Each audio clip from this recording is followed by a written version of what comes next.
Hello guys, welcome back to my channel and enjoy this fanfic part 2. Now let's start the fanfic. The Hokage sighed looking at the team placements. This flawed system seemed to hurt more than help. Indeed, because Naruto had come in at the last year instead of being mid-class as he had been trying to do. Instead of excelling, he had wound up tied with Kiba Inuzuka for the dead last position of the class. No doubt due to tampering by the academy, but the Hokage had no proof, so he had to accept it. He did not expect more than 3 teams to pass the final test, but the question was who would get those teams. Kakashi Hatake was one. Sarutobi was considering his son for the Ina Shika-cho second generation. That left one spot to fill. The Hokage went and looked at the list for the Junin sensei and chuckled. Oh, this will be interesting. A drop of blood fell from the Hokage's nose before he wiped it and decided on the teams. He would let people plead their case later, but he was rather happy with the way he had the teams, and only someone with a very good argument would change them. The Hokage mused as he waited for more of his damned paperwork to arrive. The past 6 years had been good to Konoha. He had managed to wrest most of his power back at this point, though the council still held too much power.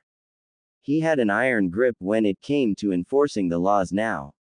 He chuckled as he thought of the pranks Naruto had played and hoped the boy realized that it was twofold. He was pretty sure he did, but Naruto was one of the people the Hokage had a hard time reading since he acquired his blade and began living on his own. Oh, he could get a bead on what Naruto was thinking, but he always managed to surprise him. That Anbu prank was hilarious. He sighed as he looked out at the Hokage monument when it shimmered and, wait a minute, shimmered. All of a sudden the Hokage monument was covered in paint for the Hokages. A tree painted on the first's face, a sweat drop on the second, a nosebleed for the third, and for the fourth, a yellow streak across his nose. Sarutobi was amused and angry at the same time. Funny for his grandson's skill and angry for showing him as a pervert and nothing more. Then a primate shimmered onto the third's face. Sarutobi nodded his head as if that settled the issue and started to laugh. Time skip that evening. All of the Junin sensei had arrived -1. The Hokage was waiting for this person and had told him to be here 3 hours earlier, so when he arrived 1 hour late, the Hokage sighed and said, "Welcome, Kakashi." Kakashi's eye narrowed. "You told me to come earlier than the actual time, didn't you?" The Hokage chuckled. "Now why would I do something like that?" Whistling innocently, before sporting a grin that had some of the former Anbu flinching. "Now then, let us get on with the team placements, shall we? Please, if you have any preferences, state them now." Kakashi spoke up. "I would like Sasuke Uchiha and Naruto Uzumaki." Many were surprised who would want the demon boy. The Hokage narrowed his eyes. "Why Naruto?" "Because they have a form of rivalry and it will spur them both on, but Sasuke must remain stronger for it to work," Kakashi stated. "So you would intentionally weaken a potential ninja just for the betterment of another?" Pathetic Kakashi. "Sasuke is granted, and Naruto. I will see." Kakashi seemed taken aback by the venom in the Hokage's voice before nodding and sitting down to read his favorite little book. Only to cry out, "My eye. Someone had changed out his precious smut with yaoi." There was a chibi Naruto with a V sign. All the females chuckled when they noticed it and made notes to treat the boy nicer next time they saw him. Asuma spoke up. "I would like to request the next generation Ina Shika-cho." "Very well, any objections?" None of the Junin spoke up, so the Hokage nodded and jotted it down. "Granted." The Hokage looked up and noticed someone he was hoping for. Kurenai had made it to her Junin rank and she was willing to take on a team. She stepped forward and said, "I would like Hinata Hyuga. The rest of my team, I would prefer a tracker team." The Hokage nodded, then a small smile graced his face. "Any objections?" Kurenai was a little worried when the Hokage smiled. That usually meant he planned something, and with him being the guiding force for the strongest ninja village in the land, that was something to be wary about. No one spoke up and the Hokage smiled a bit wider. "Granted," he said with some enthusiasm. He chuckled pervertedly in his head. Oh, did he have the best prank? The rest of the pickings went by fast with no one of particular interest until they were finally done. The Hokage was pleased with all of his Junin except Kakashi. That remark about Naruto reminded him too much of what Naruto had already gone through in life and said, "Okay, the decisions have been made and the teams are." Time skip. Next morning, Naruto awoke from his peaceful slumbers with Kyuubi and Kamikaze. "Morning, Kyuubi Kamikaze," he thought. The fox replied fastest, "Kit," and Kamikaze right after, "Good morning, Naruto-sama." He was in a good mood. Today was when he would find out what his team was. But this was a bad omen to Naruto.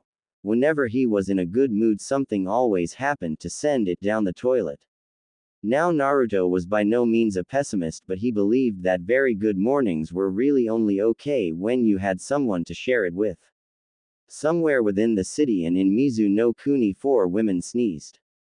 Deciding to just enjoy it while it lasted, he started on his usual morning ritual but did not do as much training as normal so as to get that new outfit he had promised himself and to be ready for whatever his team training may entail.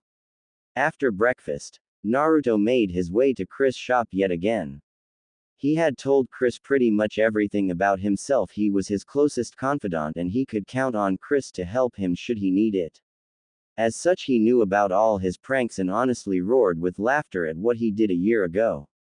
Walking into the store and greeting Chris, "Ohio Chris ni-san, ohio o tudo." Chris replied back, "Coming to get your new wardrobe." "Hi," Naruto responded. Chris pulled out a long black box and set it on the counter. "Consider this a present from me to you for graduating. It has repair seals and growth seals, so it should be nigh indestructible." Naruto took the box and opened it. Inside lay a beautiful coat. It was black with some streaks of crimson on it. Upon its back rested a Kyuubi surrounding a sword with wind whipping it up. Seeming almost as if the Kyuubi was protecting the sword while at the same time riding the wind. Naruto was stunned with the intricacy of the needlework and hoped he never broke this.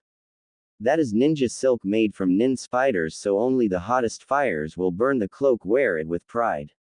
I have set aside some of the money you paid when you came here and have saved up to make this for you, with you paying half." "Arigato ni-san," Naruto said. Naruto ventured further into the store to pick out compliments to his new coat. Choosing a mesh shirt to go underneath a crimson shirt made with lightweight metal links within the shirt. Black cargo pants with a place for his kunai and shuriken and a hidden pocket for some senbon. He grabbed some sturdy sneakers to house his feet. He always wondered why a ninja would wear sandals when he would be attacking with his feet. Unfortunately, boots were too heavy, but these lightweight sneakers with a steel woven tip made him a bit toe heavy, but it would have to work for now. So wearing his new outfit, he stepped out of the changing booth and donned his new cloak. It reached down to about mid-calf and did not obstruct mobility. All in all, he was very pleased with his new outfit. He paid for his outfit and ordered about 5 more like it and headed off to school. As he walked, he received weird looks, but few were of hatred. They were wondering who would wear the 9 tails on his back, but he was proud of it. "Damn straight you're proud," Kyuubi remarked. Naruto smirked behind his face mask. He had finished the anti-rape seal and got the old man to test it, and he had some punk named Jiraiya to look over the seal. It had been accepted as a revelation, but he had not announced when it would hit stores or even that he was going to sell it. None of the women had been told of it yet to avoid a riot because Naruto refused to sell it yet. He had finished its testing days ago and was finally cleared to get it start selling. He found chakra holding seals within the Shiki Fuin and modified them to hold chakra so the henge transformation would last up to a month. It may not save all of the women, but it would save a good amount.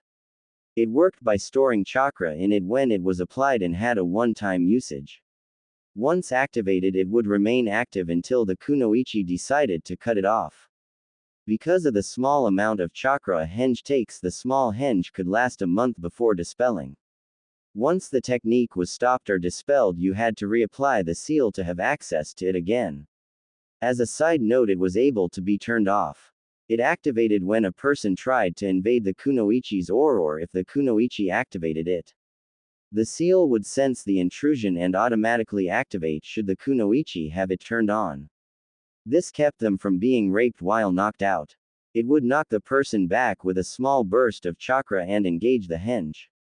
No side effects have surfaced and it was hailed as genius even by Jiraiya. The caged bird seal was next on his list after that. Naruto liked seals but too many could become a problem within the world. He would make some for his family home and the like, but that field was too dangerous to tamper with. Naruto arrived at the academy. He made quite the imposing figure. He had grown a few inches in the last year, making him a flat 5 feet with his cloak billowing in the wind, his face mask covering his mouth and cheeks, and the hilt of his sword, the swirl is hidden by that demonic genjutsu, sticking up from his right shoulder. Some of the students avoided him outright and he smirked underneath his face mask as he made his way to the classroom for what was, hopefully, the final time. When he walked in, all of the class froze, stunned at the new appearance. He had never come in so blatantly obvious. Trying to look more like me, Dobi, Sasuke said, trying to bring some of the attention back to him. No, if I were, I would cut my hair to look like a duck's. Naruto responded quickly. Now that he was a genin, he could let loose a little because the council could not touch him. The rest of the class snickered after looking at Sasuke's hair. Sasuke HNED and turned around to continue his brooding. Satisfied his fangirls had returned their attention. Naruto sat down next to Shikamaru and Shino. Morning, Shino, Shika. Shino and Shikamaru looked at Naruto and responded, morning, before going back to their usual quiet selves. Naruto looked around and waited for Iruka to get here for the team placements. He hoped he would not get the Uchiha or any of his fangirls. God, they were annoying. He noticed Hinata's blush and really hoped he would not be on her team either. He would break her heart to make sure she stayed alive, but he did not relish the idea of hurting a woman. It is for the best, Naruto-sama. She cannot remain the way she is if she is to survive. Kamikaze remarked. Kill or be killed. Kyuubi simply said. While Naruto had been musing, Iruka had entered and started his speech on what it means to be a ninja and all the responsibilities it entails, and he finally came to the team placements. Quote. So I wish you luck in your new careers. Now, Team 1 will be. Naruto tuned him out and felt sorry for the ones who were going to fail the next test for genins. He was sure the Junins were to test them because the academy test did not make a ninja ready for the rigorous life of ninja. Quote. Team 7 will be Sasuke Uchiha, Sakura Haruno, and Kiba Inuzuka. Ignoring the cries of true love prevails and 2 head smacks against the wood, Iruka continued. Team 8 will be Naruto Uzumaki. Naruto's head picked up. Shino Aburame. Naruto nodded at his new teammate and comrade, happy so far, and Hinata Hyuga. Thump. Everyone turned to see Hinata passed out on the floor. Naruto groaned and looked at Shino. Shino seemed amused at the turn of events with a hidden sadness at what Naruto was going to have to do. Shino was one of Naruto's only friends, them being the old man, Chris, Shika, and Shino. Naruto was close to Choji, but he was more of an affiliate than a friend. So he knew what Naruto planned for their new teammate. Team 9 is still in circulation, so Team 10 will be Ino Yamanaka, Choji Akamichi, and Shikamaru Nara. Your Junin senseis will be here shortly. Good luck once again. With that, Iruka exited. Kurenai was walking to go pick up her team when she thought back to the team placements. Author Yami style flashback no jutsu. The teams will be. They were shocked when they heard Kakashi was not getting who he wanted. It was the first time he had actually requested somebody and he was being turned down. Kurenai was quite happy. The way he talked about Naruto showed he did not care at all. Kakashi spoke up. Why is Kurenai getting him? She did not even request him. The Hokage narrowed his eyes, angry he had been questioned as to his methods after his earlier outburst. Because she will treat him fairly, not merely as a stepping stone for another. What is your ultimate rule, Kakashi? Kakashi bowed his head in shame when he thought about that and said, Hi Hokage-sama. Kurenai spoke up then, I am happy, however, what does Uzumaki-san bring to a tracker team? The Hokage chuckled. I see none of you read the report I sent out. I had hoped one would notice. He has sense advanced further than a nin dog. This set the Junin ablaze with jealousy at such high sense that they had to train for years to reach. He will be the perfect addition and Kiba will balance out Team 7 while giving them what they need, a tracker and close combat expert. Naruto will become your ninjutsu expert, and with Hinata's Jiyuken and Shino's bugs combined with your genjutsu, it is all-around perfect team setup. After the Hokage's explanation, no one had a comeback for why she should not have him. You are all dismissed. Kurenai, please stay a moment. Kurenai nodded her assent and waited while the others filed out. The Hokage put up a privacy seal and said, now that no one can hear us, let me hear your opinion of Naruto. Kurenai responded almost immediately. I see no wrong in him, Hokage-sama. His pranks brighten our day, and if he were the fox, why would he do such things? He is simply a misunderstood boy who is yearning for attention and guidance. The Hokage stared at her a full 3 minutes before sighing and saying, I am glad you feel that way. I am aware you are friends with Anbu Neko, correct? Kurenai nodded. Please bring her with you when you test your teams. She will not have any missions for a few days. Naruto is much stronger than he appears. He has a sword that I think Neko might find interesting. That mischievous glint back in his eye.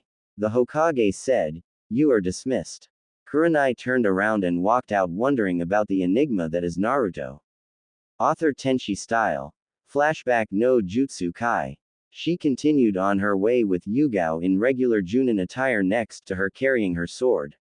After explaining to Yugao the Hokage's suggestion, she immediately agreed, happy to see someone so young interested in swordplay. They walked up to the door with the rest of the Junin sensei and proceeded to enter. Naruto watched as the door swung open and in walked 11 people. His eyes widened as he took in the last 4 though. Hitaki Kakashi, the copy ninja, son of the White Fang, and so-called prodigy or Konoha. Asuma Sarutobi, son of the Old Man, wielder of trench knives and the only other wind user within Konoha, part of the 12 ninja guardians who protect the Fire Lord. But it was the final 2 who had him sweating bullets. Murasaki Haim, who he had found out from Chris was Yugao Azuki, and his own Megami-chan, Kurenai Uehi. He caught like a deer in the crosshairs. Kyuubi was amused by the predicament. He was not expecting to have both of them here as Junin sensei. He watched as they scanned the room and waited with bated breath as their eyes passed over him. He had removed his own genjutsu, but his sword's hilt remained hidden. They did not linger on him and he let out a sigh of relief, which quickly turned into curses to the old man, for he was sure to have set this up. Team 8, please follow us. Kurenai said and motioned for them to follow her and Yugao. Damn, now I can't use kamikaze. Do you not think it would be okay? Perhaps she has done as you asked and put it behind her. Kamikaze remarked. Naruto responded. Perhaps, but I will still try to refrain from using you if that is okay, Kamikaze.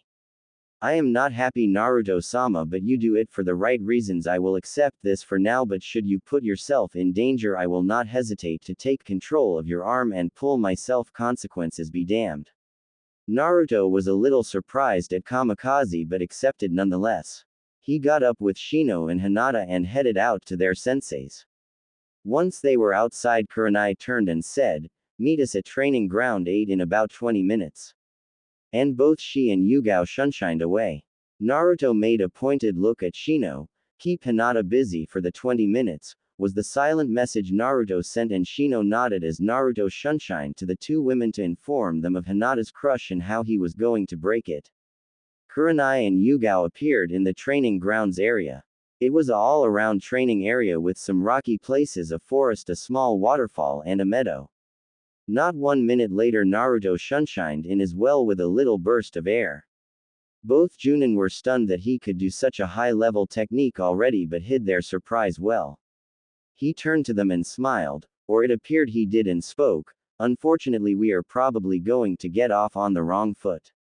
I am about to do something that must be done to allow this team to succeed. Shino is taking care of the preparations, but you must not interfere until I give the signal. The Junin were surprised here was a genin telling them what to do. Kurenai spoke up. What are you going to do? Naruto smiled sadly and said, break a girl's heart. At that moment Hinata walked into the training ground followed closely by Shino. The Junin were stunned at his declaration and he spoke up saying, well, maybe we should introduce ourselves. That snapped them out of their stupor and they started the introductions. Yes, well, I am Kurenai Uehi. I like genjutsu, Anko-chan, Yugao-chan, and romance novels. I dislike perverts and that orange book that shall remain nameless.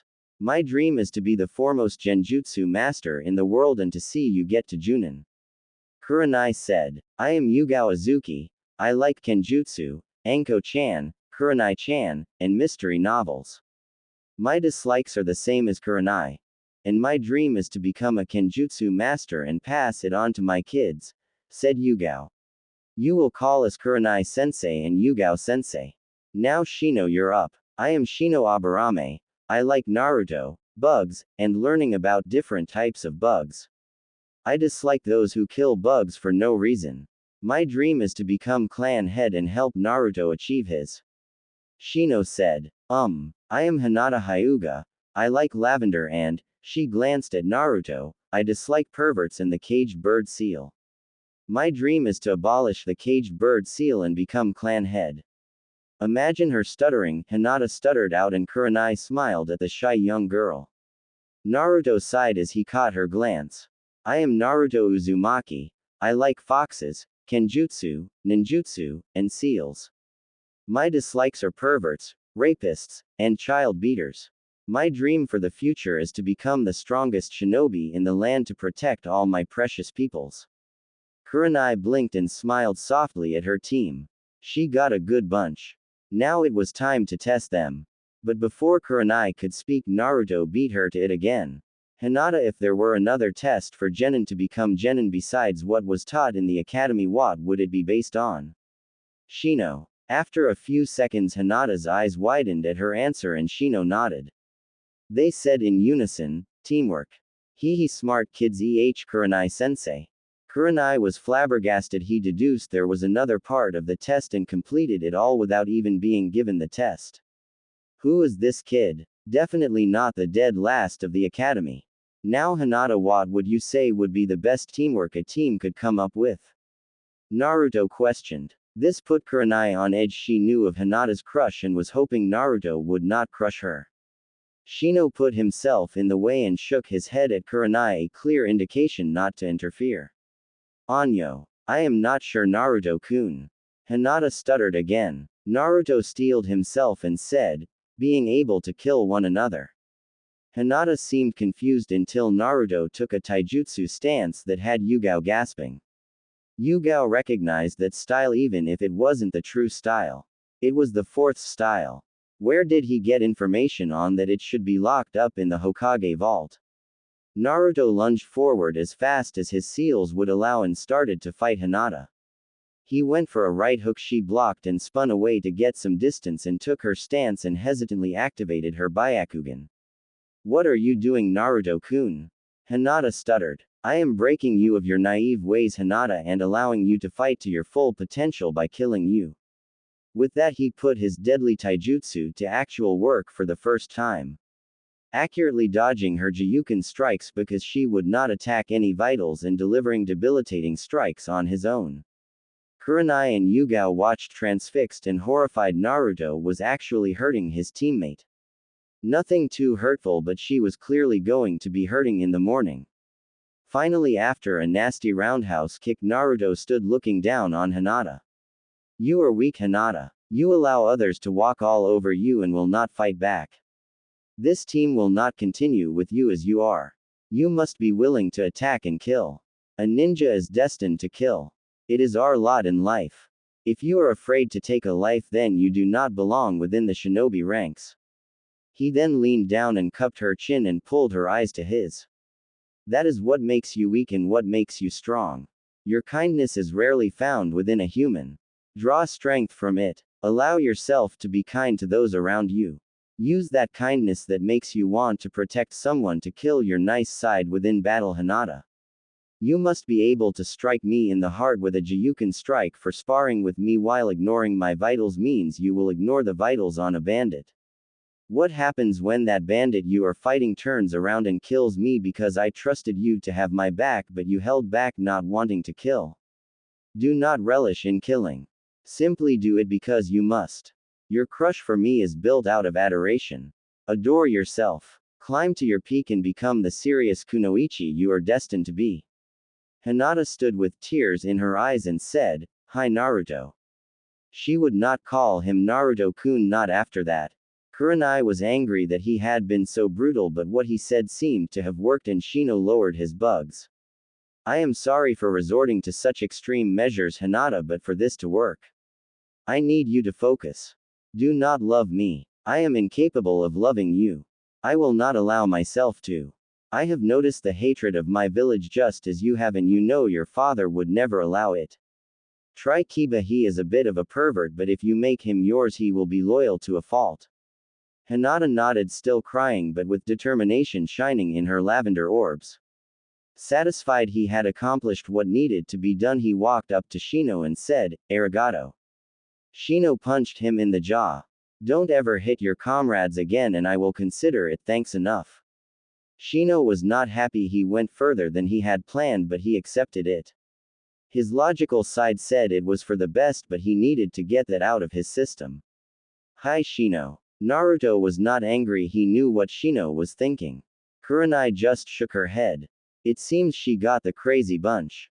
But they will be great, she was sure of that. Already showing a camaraderie that was rarely seen even within Konoha. Alright, since I have seen Hinata's fight in Naruto's taijutsu. Shino, come spar with me. Taijutsu only. I wish to see where you stand. About 40 minutes later. Kurenai was breathing slightly fatigued while Shino was sweating bullets. Stamina was not their strong suit. Enough. Yugao, would you like to test Naruto's blade? Yugao nodded, her eyes shining. Naruto thought, so much for not using you kamikaze. You ready? Hi Naruto-sama. You have only used me to kill some worthless bandits since those genins. This will be a true test of your skills progress. Naruto walked to the edge of one training ground and asked. So what are the rules, Yugao-sensei? Yugao pondered for a moment. Kenjutsu only, no jutsu. Naruto raised his eyebrow at the little limitations and said, very well, let us begin. He got into his stance, his body completely relaxed, and unsheathed his sword with a slight shing sound mirrored by his opponent. His sword point facing towards the ground. He whispered, Kai, and released the level 5 resistance seal down to level 3 so he could survive the coming ordeal. He said, whenever you are ready, sensei. Yugao took in his stance. It seemed to be full of holes in defense. Obviously an amateur swordsman. She watched him careful. He remained still, only really moving when the wind would blow across the training ground. They stood there for 2 minutes before Yugao moved, dashing across the meadow at low chunin speeds. Naruto saw her coming a mile away. He had already moved his weapon into the block before she swung. She came from high and stroked down to come across his chest in a arcing pattern. Their blades collided with a resounding clang, clang, clang, clang. Every attack she tried on him. Every skill was blocked. She decided to step it up. Moving to low Junin speeds, he seemed to be slowing down and managed to block most of the cuts, but he would always avoid the hits. A downward slash blocked. A thrust parried and thrown away. A horizontal slash back stepped and stepped up into her guard. He was showing skills of a kenjutsu master. Indeed, according to Kamikaze, Naruto has almost completed his own style of wind style. Once mastered, it would be unable to be copied for the erratic movements required, and should someone try to copy without the proper training, it would result in horrible muscle pains and possible tearing. Finally, after 20 minutes of straight kenjutsu, Yugao stepped back. She was breathing slightly heavy but could see Naruto was only slightly winded, that legendary stamina of his holding out. She admired the blade and could say it seemed familiar. All of a sudden Naruto's eyes turned red and he looked into the trees to his right. Yugao-sensei. Protect Hinata. Shino, get with Kurenai-sensei. As soon as he shouted, 2 nins came out of the forest. One wearing a scratched headband from Iowa looking to be a Junin by his attire. The other was wearing a scratched headband from Kumo looking to be a Chunin. Well, well, well. Look who we have here. The Genjutsu mistress of Konoha Kurenai Uehi. Swords mistress Yugao Azuki. And some frightened genin. The Iowa nin scowled. You killed my brother, you bitch of a mistress. Looking fiercely at Kurenai, I will bring the Byakugan back to my village and I will be hailed as a hero. Perhaps I will be allowed to father the first of the new Byakugan. He finished with a perverted leer at Hinata, who shrunk back. How the hell did these guys get within the city walls? Naruto thought was he gauged his opponents. Naruto spoke up and said, well, you have about 5 minutes before the Anbu get here, so let's get started. Nay. I will take a Kumo nin. Yugao sensei stay next to Hinata till this is finished. Shino assist Kurenai in her battle. They all nodded and went to their respective jobs as they faced off. The Chunin sneered. You think you can take me, little boy? I was fighting battles before you were ing bottles. Naruto shook his head. Enough banter, let's get this started. Fuden. Daitapa, great breakthrough. Blowing out of his mouth, he sent a large wind at the Chunin, who just stuck to the ground and retaliated. Raiden. Kaminari Saji, lightning surge. The lightning spread across the ground going after Naruto. Naruto jumped back and avoided the attack. He sent another jutsu at him. Fuden. Renkuden, spiraling fist. The ball of compressed air went flying at the enemy and Naruto came charging right after it with his sword drawn. The enemy nin jumped and dodged the jutsu but came down to Naruto, attempting to slash him on his downward arc. He quickly put his hand guard up and blocked the strike, starting a fierce close combat fight. Naruto sent another slash his way. The enemy nin, using lightning manipulation, put some electricity in his hands and went to grab the blade, expecting his chakra-enhanced gloves to catch it. He screamed a few seconds later when he noticed how the blade dispelled his lightning and cut right through his hand. Nice work, Kamikaze. You have advanced well to defeat a Chunin at this point, Naruto-sama. Once he realized the nin was still screaming, he promptly took advantage of the situation and beheaded him. Confident he has dispatched his enemy, he turned around to look at the other fight going on. He cursed in his head and disappeared with a kai and a burst of speed. A few moments earlier, the fight had been going well, with Kurenai stopping the Junin with her genjutsu and Shino-ing him dry of chakra with his bugs, when it all changed. They heard a scream from the other ninja and their opponent seemed to sense the genjutsu at the same time. He broke the genjutsu and after spewing a fire dragon jutsu on all the surrounding bugs, proceeded to make hand signs. Kurenai tried to catch him in another genjutsu, but he finished his jutsu right as she did and it did not catch in time. So now Kurenai and Shino were staring down a fast-moving spike of earth with fire rolling around it, making it seem like a flaming bullet. Kurenai knew she did not have the speed to dodge or pull off a kawarimi and stood there looking in abject horror at how she was going to die on her first day as a sensei. I wonder what that swordsman is doing now. That's when someone showed up in the path of the bullet holding a sword high. Naruto cursed as he had wanted to keep this a secret. His crimson aura flowing around him, unknowingly dispelling the demonic genjutsu. He swung his sword down like he did so many years ago and spoke the name of the attack, Benika's. It sent the wave cutting through the bullet and saving his sensei and friend, and because of the genjutsu cast by Kurenai, slicing the opposing Junin's arm and leg off. He screamed and fell down to his knee. Naruto ignored the 3 gasps behind him, 2 from recognition, 1 from the brutality, and walking over to the enemy, beheaded him as he did his comrade. Sighing once more. Looks like the fox is out of the bag, Kit. Though I have to say you have quite the devious mind to account for every interaction but a fight here. Kyuubi said before laying down for a fox nap. He pulled down his face mask. No reason trying to deny it now. Damn you, old man, I am sure you set this up. He turned around to face the music. Kurenai couldn't believe it. Here was the swordsman who had saved her so many years ago. Living right under her nose. It was the pariah of the village. Then another thought occurred to her.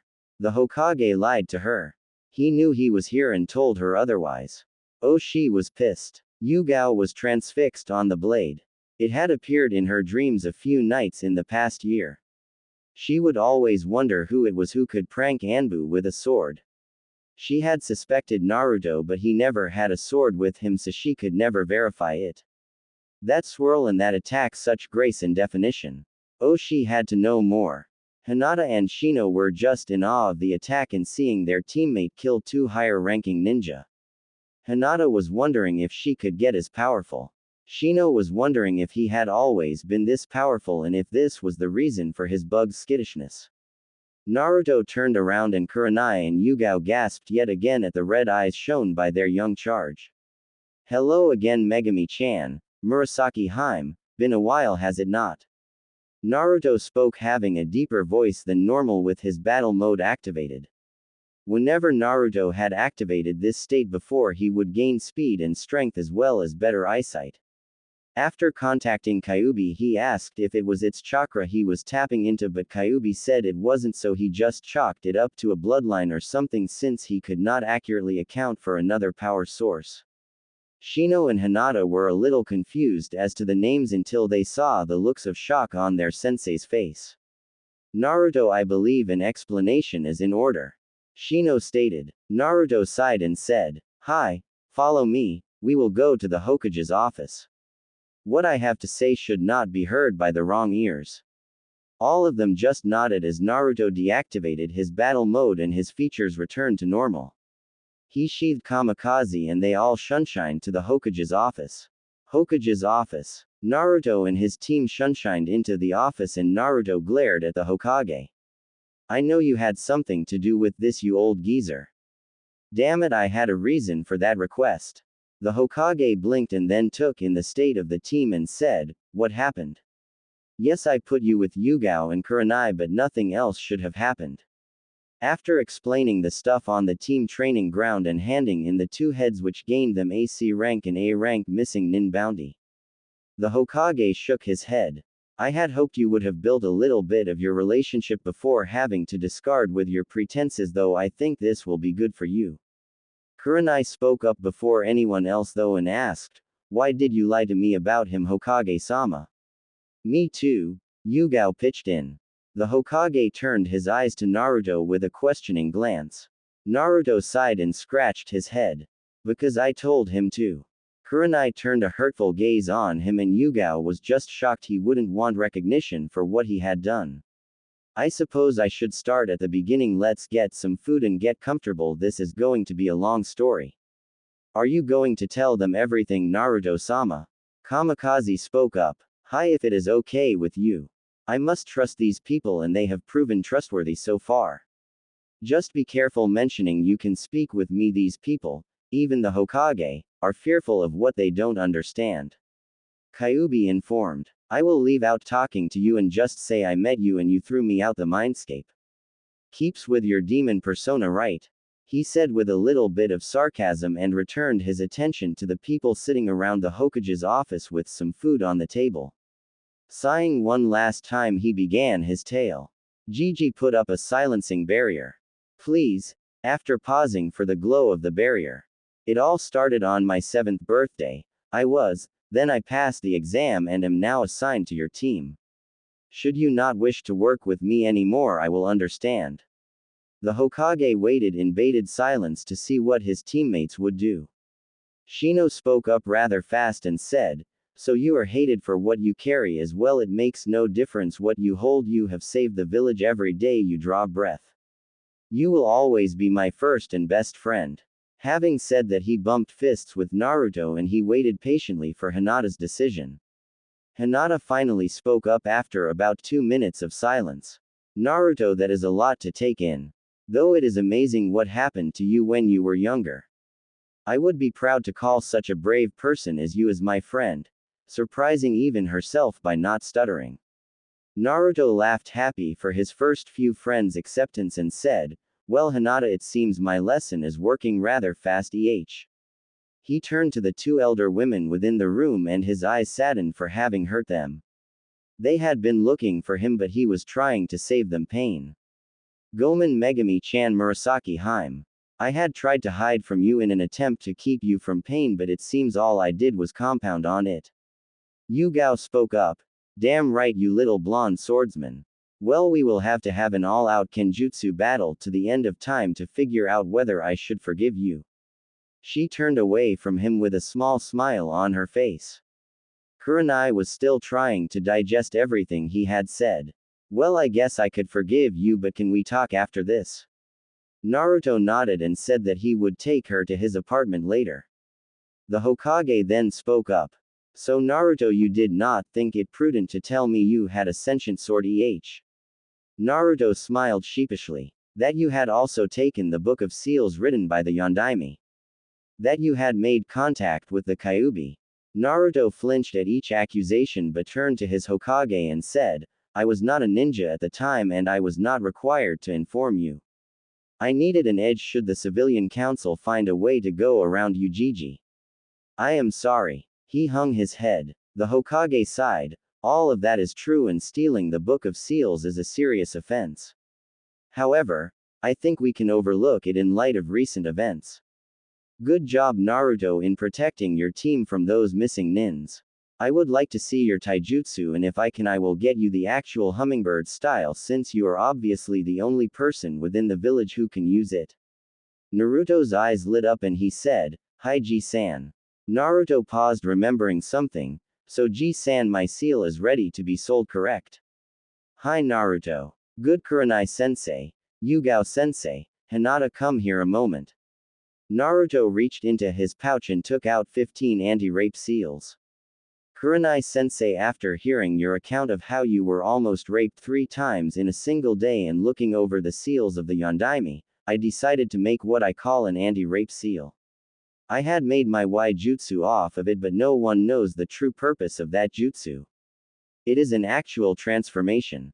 All of the women were hanging off his words at this point.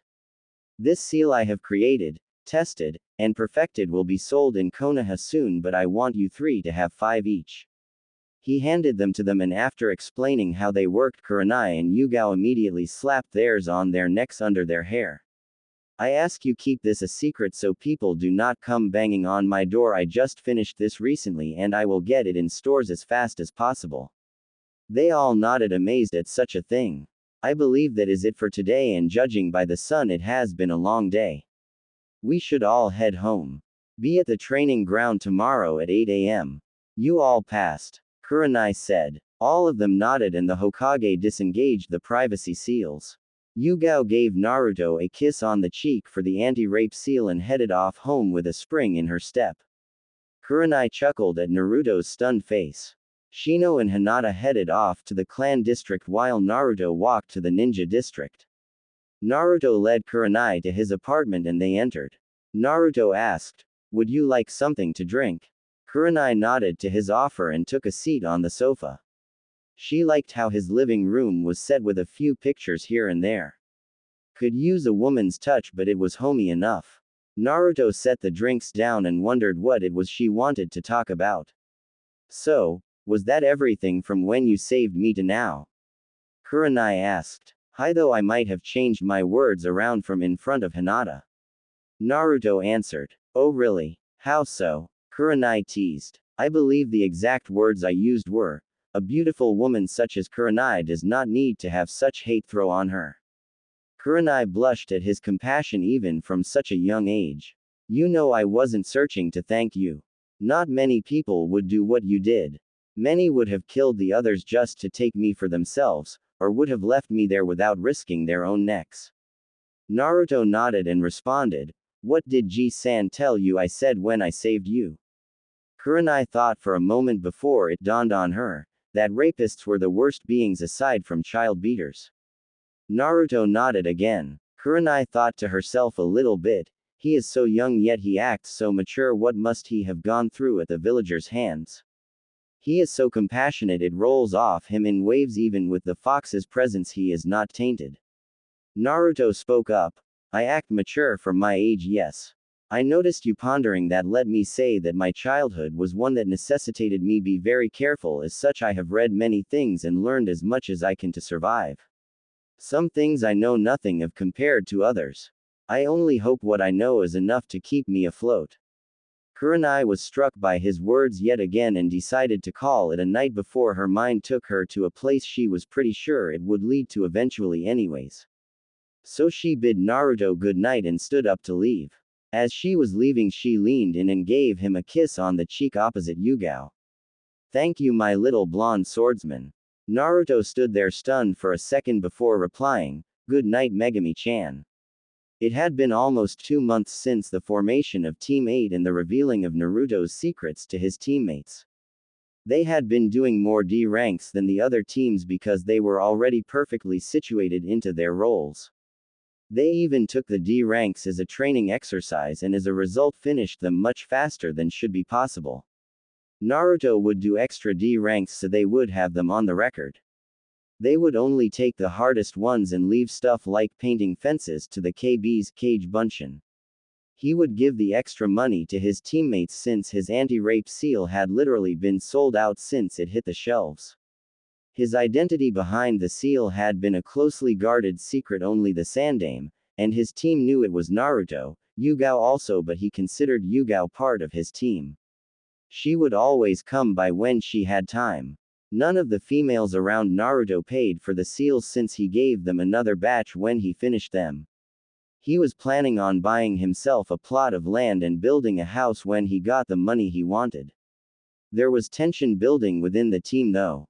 Shino and Hinata were the best comrades Naruto could ask for. He worked on a seal for Shino's stamina and Hinata's chakra capacity. He managed to finish them easily and put them on his teammates.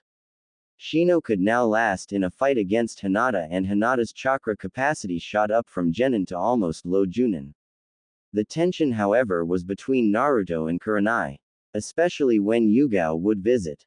Shino observed this and saw that Naruto knew about it, but he assumed Naruto had a plan because Naruto did not seem clueless as to what to do. He would somehow be able to break the tension until the next meeting. Shino knew, however, there was going to be a breaking point and it was fast approaching. Hinata was too focused on regaining her skills from being too nice and could feel the tension just did not pinpoint the course. Hinata had reformed rather quickly after Naruto's killing of her. She started showing more confidence within the spars and managed to land a few hits on Naruto, surprising Naruto himself.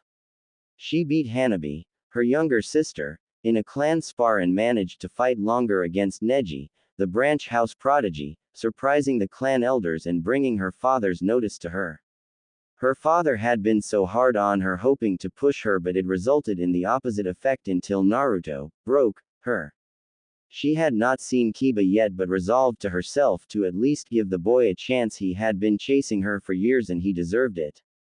Fox in position. Angel in position. Kikai in position. Team 8 commence capture. Naruto burst out of the foliage, sending a very light gust through the clearing, leading the target to the left of the clearing until a wall of Kikaichu bugs sprung up. The target turned around and looked at its attackers. Hinata and Shino appeared near Naruto. The target looked at them, then jumped at Naruto. Naruto caught Tora easily and the cat started cuddling up to him, purring. Capture confirmed. Ribbon states it is Tora. Naruto said through his radio. This was the 12th time in the last week they had caught Tora. She seemed to like Naruto, so they always took it when they could. Good work everyone, let's head back to the tower. Kurenai replied over the radio. The team walked through Konoha with smiles on their faces. They were content with their usual routine.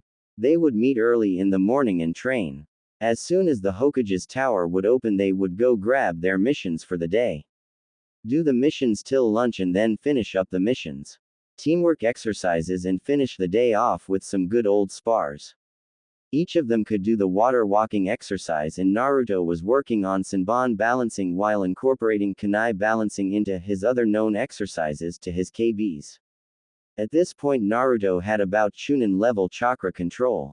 He was shooting for Junin level, for him, in which case he would be able to outlast Jiraiya in his Sage mode in pure terms of chakra. This was the only downside to his massive chakra. It was so damn hard to control. Naruto smiled. Upon seeing the glares of the populace, slowly lost its way until he schooled his expression into neutrality. They still could not track his home down, but the glares did enough damage without him having to find his house. Kurenai frowned seeing Naruto's mask and started glaring at the villagers. How dare they glare at him? He is putting his life on the line as a shinobi. Not to even mention holding back Kyuubi. She was planning out all these evil genjutsus and smirked. Kurenai-sensei. Naruto said. Huh. What is it, Naruto-kun? Naruto's eyebrow raised at the new honorific. She had never really called him that. He dismissed it and said, I had been telling you we are here now and your smirk is scaring everyone. She looked around and did indeed see how most of the men were straying far away from her. She smirked again. He must have picked up some things from Naruto. Naruto unwittingly thought, damn. She has picked some stuff up from me. Let's head inside, sensei. With that they all entered the tower. There was a catch board for the Catch the Tora mission. The cat had been tormenting Genin since the start of the Sandame's rule and the leader board had been put up after the Sannin managed to catch her in 2 hours. To this day only one team had managed to beat that record. The top 10 catches were all under 2 hours. As a matter of fact some of them was under 10 minutes.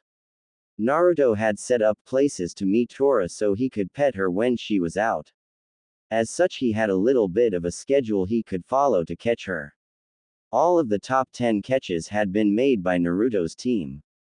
They walked into the Hokage's office and Naruto immediately relinquished hold of Tora to the fire daimyo's wife. She is going to kill that cat. Naruto thought. The Hokage sighed and said, good work teammate, now for the next mission. A light bulb seemed to light up above Naruto's head. Kurenai noticed the light in Naruto's eyes, tried to stop him. No, Naru. Excuse me, miss. Naruto shouted. You're hurting her. The fire daimyo's wife turned to find Naruto pointing at Tora. She raised an eyebrow and said, I think I know how to handle my pets. Naruto scowled and said, oh yeah. Put Tora down and let's see who she goes to. If she comes to me, you let me show you how she likes to be petted. If you win, I will catch your cat for free for the rest of the month. The fire daimyo's wife smirked. Okay. Kurenai-sensei, could you please take Tora and put her in the middle of the room? Kurenai and the Hokage sighed. Hi. Kurenai placed Tora in the middle of the room and the fire daimyo's wife immediately said, Tora, come here and there is some fish in it for you. Tora looked her owner and took a step. Naruto spoke up. Tora-chan, here girl. Making sounds with his teeth. Tora immediately turned around and leapt into the genin's arms. The fire daimyo was stunned. Like this, ma'am. Naruto showed the fire daimyo's wife. Gently petting Tora's head and scratching her ears, making her purr. Now you try. The fire daimyo almost crushed Tora when Naruto held her arm. Softly. He led the fire daimyo's wife's hand gently down Tora's spine and Tora started purring. Amazing. The entire room minus Naruto said. Naruto smirked and said, if you treat Tora like that, I doubt she will run again. Thank you, mister. Naruto chuckled. I am Uzumaki Naruto, ma'am. Please treat Tora nicely. As much as I love petting her, she needs a good home. The fire daimyo's wife nodded and made a note to tell the fire lord about this genin. The Hokage chuckled seeing Naruto's legendary politician skills at work. He would be a force to rival in a few years. If that is all, ma'am, I believe Team 8 has earned the rest of the day off. Dismissed. The Hokage said. Everyone filed out of the office. Outside. So should we do teamwork exercises or? Naruto started. I have a clan mission that is starting and I will be gone for a few days. Shino said while he walked to his compound. Anyo, father wants to train me in some advanced moves, so I must get going. Gomen na Naruto. With that, Hinata walked off. Just like that, the tension was in the air again. Well, Kurenai-sensei, seems we are being left to fend for ourselves. What would you like to do? Kurenai thought about it for a while. I think I am going to go meet Anko for lunch, then relax the rest of the day. What about you, Naruto-kun? Naruto again quirked an eyebrow at the honorific. Nato responded while thinking, it's now or never. I was considering asking you to join me for dinner. Kurenai was taken aback. Really, now what would the occasion be for? Kurenai's mind immediately went to the place she tried so hard over the past 2 months to avoid. A date. She immediately slapped herself in her head, but the words were already out. If you don't mind going on a date with someone as young as me, I most certainly would welcome you as my date.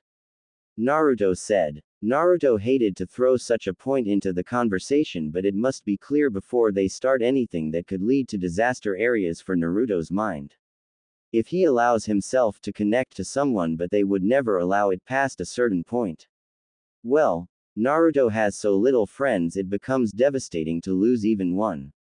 Kurenai blinked and replied almost without thinking, a man's age has nothing to do with his maturity, Naruto-kun. You are much more mature than most of the men in this village. Naruto took the compliment and said, then shall I pick you up at 7 o'clock?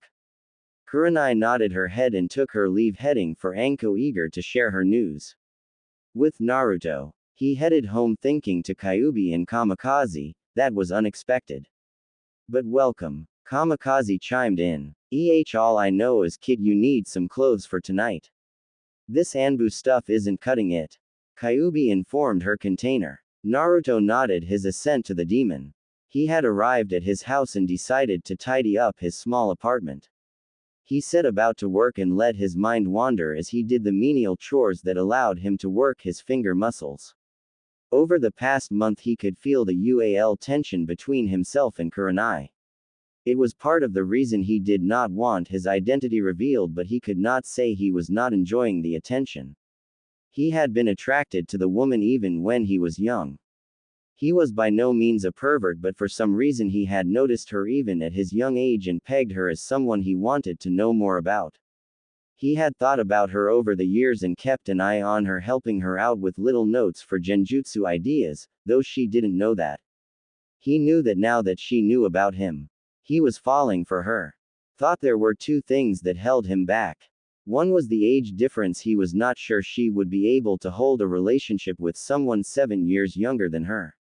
Another was Yugao. He knew he held feelings for the purple-haired Anbu as well. This confused him as he was sure that he should only be able to love one of them. Yugao had inadvertently led to the creation of his inner pervert a year ago when he had been flashed. She still did not know this, but he had dreams of her and Kurenai doing things with him he knew 13-year-olds shouldn't be keen on doing. Yes, there were 13-year-olds who did that, but they were perverts, right? And wanting more than one girl did that not make him perverse? He could not ask the girls these questions and he hesitated to ask Kurisu. He felt it would not be proper to discuss this with others, therefore kept it squashed down where only Kamikaze was able to see it occasionally when it would flash across his mind in training. Kamikaze knew that it was natural but did not want to encourage him. He decided to let his user figure it out on his own and he would help where he could. Trying to explain it to someone like Naruto might only exacerbate it. Naruto, though, for the life of him he could not seem to figure out why he could not have both of them. It was supposed to feel wrong to love multiple women. It showed in society how men were only allowed one woman to become their wife. Naruto was sure that because of this you were only supposed to love one woman. He had more interaction with Kurenai, so he decided to go on a date with her since she brought it up. But he was feeling a little guilty at not taking Yugao out as well. Still musing over why he could not have multiple loves. He missed the thoughtful expression and slight muttering of the Kyuubi as Naruto continued his cleaning. With Kurenai, I can't believe I actually asked him that. She was still in a bit of shock over the fact she just asked out a boy who was 7 years her junior. She could not deny her feelings about the boy. Ever since he had been shown as the swordsman who saved her all those years ago, and that he remained so pure even now was utterly astonishing. His childhood had been horrible. He had not explained much before he got his sword, but just the parts that he did made Kurenai cringe. He asked so mature she felt as if she was talking to her father again. She was walking to the dango shop she was sure Anko was going to be at and continued her musings. He was kind, courageous, cute, powerful, and definitely not a pervert, because she had yet to see him trying to sneak a peek at her or Hinata during practice. Basically everything she wanted in a man was packed into that little man 7 years her junior. The things he could do with seals were amazing. He managed to bring her stamina up so high that she could actually outlast Kakashi. That had always been her weakest point, and now she could stand long fights. When she first realized she was falling for the blonde after giving him that little kiss on the night she had been assigned him as a genin, she tried to stop her mind from going there, but as she spent time around him and noticed how his aura radiated peace and security, she began to grow more and more attracted to him. She noticed how Yugao was hanging around him too. That did not sit well with her for some reason. Now she stopped denying herself and actually took that step to see what would happen if she went further. She felt a little sorry for Yugao. She had been as deprived of love as she had because of all the perverts honing in on her as well, and decided that she would help Yugao find a guy if things worked out with Naruto tonight. With Yugao, she could not get that little man out of her head. Damn it, she growled in her head. Why is it all the guys her age have to be perverts? There was that Hayate guy, but ever since she met Naruto he was all she could think about. His aura of peace yet deadliness was only exuded by the strongest of shinobi. He could bring you at ease with his very presence. The fact he had one kicksword that he could talk to did not have any indication as to why she had initially taken an interest in him. She could feel the power rolling off him when she saw him that night in the Anbu headquarters. She could feel the skill he held hidden when he shunshined onto the training ground the day she had helped Kurenai. She tried as hard as she could to keep herself from him, but it only seemed to push her along faster. She knew she fell for the blonde. When she kissed him on the cheek she had known, but she tried to deny it. Tried as hard as she could to say someone 8 years younger could never want to be with someone like her, but her mind would not accept it. So she spent some time away from him that first week doing Anbu missions, but as soon as she got back she felt compelled to seek him out. So she had, and as soon as she walked into his presence she was at peace. More calm than she had ever felt before. His aura was just so damn comforting. Like a blanket that just dulled your senses. She was a little annoyed that Kurenai got to spend so much time with him. She almost wished she were his sensei just to spend some time with him. She had finally worked up the courage to make it seem like a casual date. The next time she saw him she was gonna ask him out. If things worked out with Naruto she was going to have to help Kurenai in finding another decent guy. She felt a little bad taking Kurenai's swordsman away, but he was too much of a catch for anyone to let go. Besides, with his life the sooner he gets some love and the more he gets the better. Dango shop. Anko was eating her dango peacefully when Yugao walked up and joined her. Wonder what's got her in such a good mood. Shrugging it off as she didn't care and continued to eat her blessed dango. A few minutes later Kurenai walked up in a similarly good mood. While they are both in a good mood, something must have happened. Deciding to get the news. She was a professional interrogator. So what happened that got you girls in such high spirits? Yugao and Kurenai both shared wistful sighs as if they were little girls thinking of a fond crush, and Anko smirked. Oh, this is gonna be good, must be about that blonde Gaki. Kurenai and Yugao had informed Anko of all that had happened with Naruto. They felt that since she had been helping them out the most with their search that they owed her that much. She had almost blew a gasket at how horrible the villagers had been, but calmed down when Yugao and Kurenai told her that no one was to know so the council could not try to hurt Naruto. Anko had yet to meet the boy, but she swore if he hurt either of her friends some heads were going to roll. Yugao and Kurenai looked at each other before turning away with guilty expressions. Yep. Definitely about the blonde Gaki. Okay, spill. The only reason for you two to act that this is that little blonde-headed man that somehow lives in your apartment complex. Yugao and Kurenai shared a look and Kurenai nodded to show Yugao should go first. Yugao steeled herself and started her story. She spoke of how she had come to love the blonde little swordsman, how she was initially attracted to his aura, and after spending some time with him she began to see him as something more even though it had only been 2 months. She tried to deny her feelings but it didn't work, and he had opened up quite a bit with her and she was planning on asking him out for a date tonight. So there you have it. Sorry Kurenai, but I really do like the guy, probably even love him. Yugao ended. Anko motioned for Kurenai to speak her piece. Kurenai started her side as well, starting how she just wanted to know more about the blonde swordsman who saved her life not once but twice. She got him to explain his reasoning behind his actions and came to show his compassionate side. She mimicked Yugao in saying his aura calmed her down to the point she almost didn't even have her guard up when she was around him for extended periods. Finally, how she tried to deny herself, but he asked her to dinner as friends and she sort of pushed for something more. Sorry Yugao, but I have the date with him tonight and I am going to take it. He is too good to pass up. Yugao's face fell. I want to try to help you find a good person for you two though. Kurenai said, though she realized Yugao would probably not want her help, not after this. Anko watched all this with a passive face and felt for her purple-haired comrade. There were very few good people within Konoha. Even less decent males around, and with her getting older the pickings were slim, especially because of her Anbu career. It was amazing that they had found this diamond in the rough. Now most thought Anko was a fiend that was just a mask to hide her true nature of being scared of others trying to take advantage of her because of her past. So using this mask she actually had a light bulb go off in her head, and before Yugao could make a hasty exit spoke up, why don't you just share him? Anko spoke her ingenious idea. What? Both Yugao and Kurenai all but shouted. They immediately calmed down when most of the store stared at them. Kurenai spoke up first. Why would we share him? He is not some prize for us to have. Yugao then spoke up.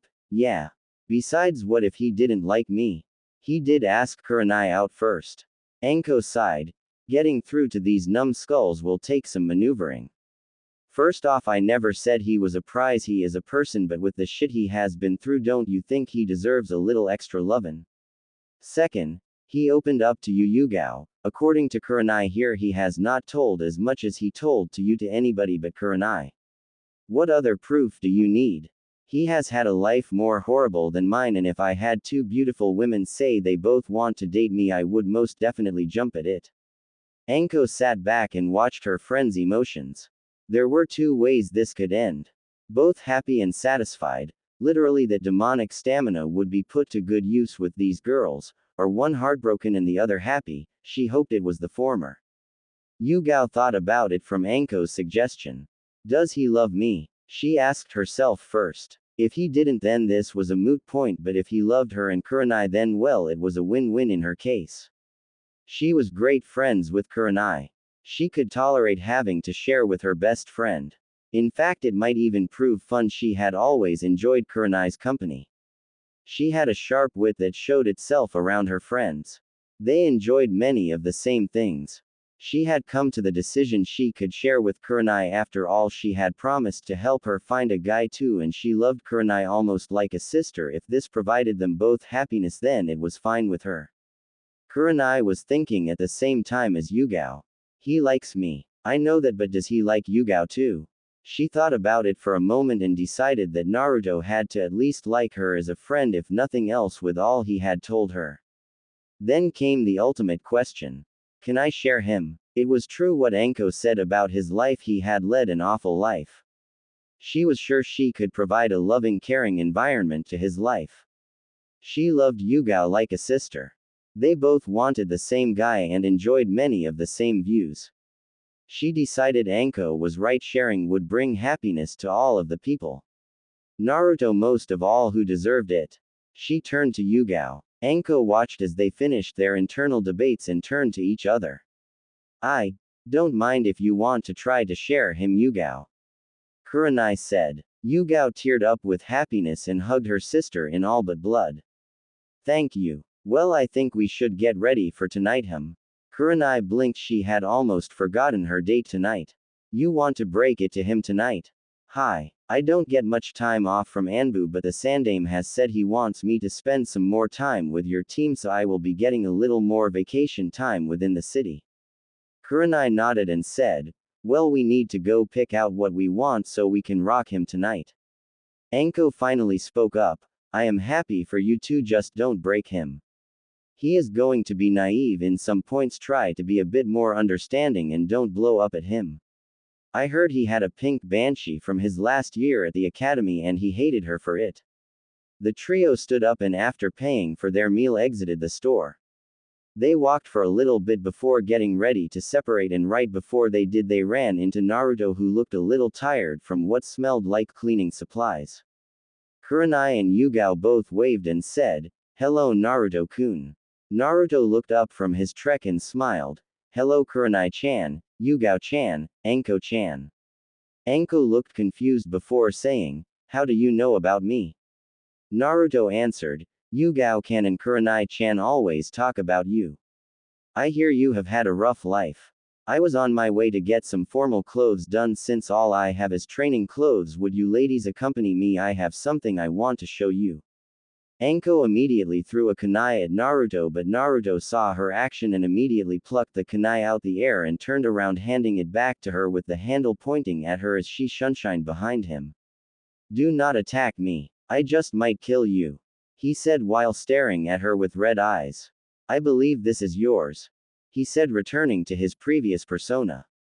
Kurenai and Yugao just stood there chuckling at Anko's gobsmacked expression. They had warned her and had been worried when she threw the kunai, but Naruto's actions were funny. Anko finally grinned before reaching down and plucking the kunai from his hand and whispered in his ear, "You hurt my sisters and I will castrate you." Naruto simply nodded and whispered back, "I would kill myself before allowing me to harm them." Anko looked in his blue eyes and nodded before turning to Yugao and Kurenai. "Let's go then." Naruto led them to Kurisu's shop. He stopped in front of it, but the three kunoichi looked around and said, "What are we looking for? Extend your senses a bit." Naruto replied. Each of them looked at the store and muttered, "Genjutsu." Naruto nodded and led them inside. He greeted his brother. "Ohayo Kurisu ni-san." "Ohayo Ototo," Kurisu answered back. All three kunoichi now had their mouths on the floor. Here was the legendary Kurisu and his shop, and Naruto called him ni-san. Kurisu chuckled. "Please pick your mouths off the floor." They promptly shut their mouths and Naruto said, "Ni-san, this is Megami-chan, Murasaki Haim, and Hubby Haim," pointing to Kurenai, Yugao, and Anko respectively. Earning blushes from the first two and a glare from the last. Using his names for them so Kurisu could get a feel for them. He was particularly interested in Anko. He had heard of her treatment within the village and was interested in who she was. He could not stand for bigots who attack their own defenders. "Ohayo everyone. Pleasure to finally meet you. I have heard so much from little Naruto here. Especially you, Miss Anko." Anko growled and putting on her mask said, "Yeah, what did the little bugger tell ya about how good I am with a snake?" Kurisu took her bad temper in stride and said, "No, he actually told me you were a beautiful woman who was looked down upon for no fault of your own." Anko's eyes widened before looking at Naruto, who smiled sadly. "Anko-chan, I want you to promise me something." Anko asked, "What?" "That you will go on a date with Kurisu tonight." Anko growled, "Why would I do that?" Naruto said, "Because if you do, I will remove your curse seal." Anko immediately tried to catch Naruto, but he had removed his seals before saying it and avoided her.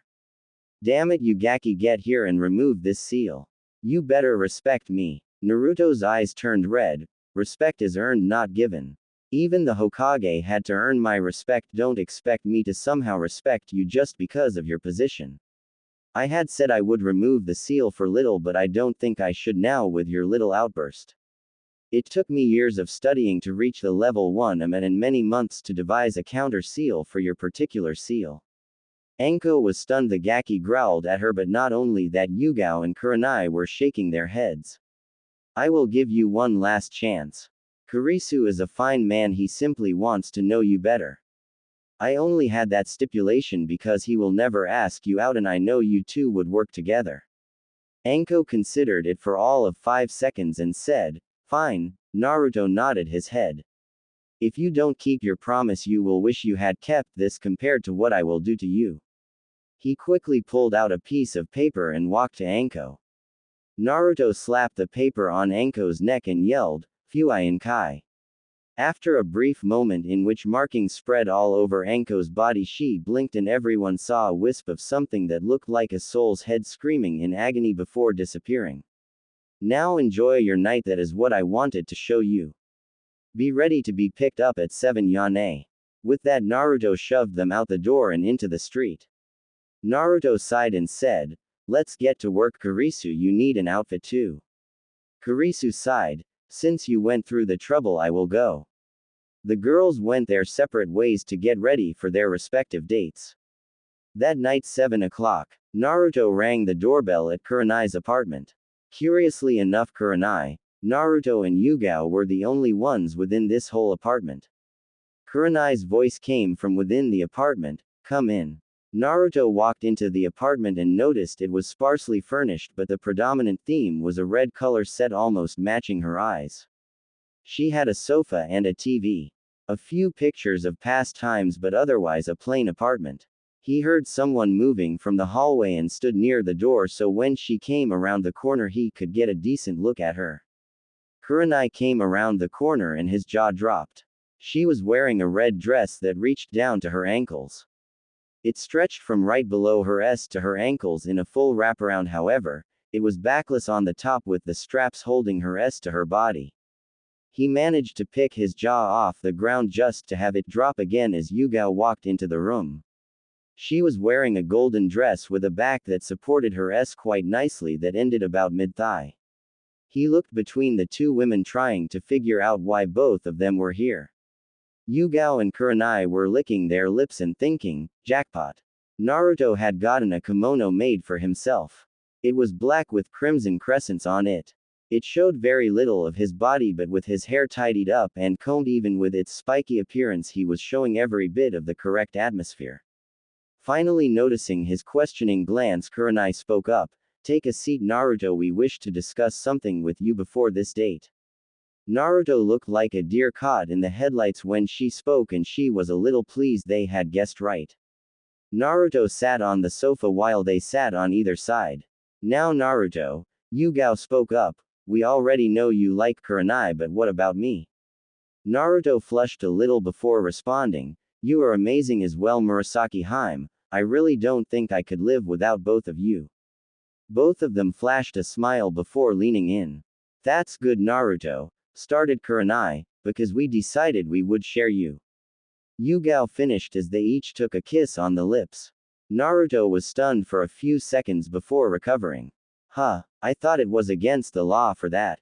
The women sighed, we don't care about being married, Naruto, although it would be nice, it is not necessary. We are ninja, our lives are short compared to others. Whether we share the same name or not makes no difference to us. Naruto looked contemplative for a moment before responding, so you both are going to be my girlfriends? A slight hope in his voice. Both of them chuckled before saying in unison, hi. They giggled again. Naruto sighed happily before turning to both of them and saying, I am glad for you solving my internal dilemma. I have been struggling recently to express that I like both of you. Now I am glad you both like me too. He kissed them both again before standing. Now I believe you two ladies are in need of a date. He took Kurenai on his right arm and Yugao on his left, and they left Kurenai's apartment. He started walking around the city. He led them to the rich sector of the city. They stopped in front of the Leaf Dragon, the highest place in town. It had sprung up a few years ago and immediately became the place for clan heads and the council to eat at.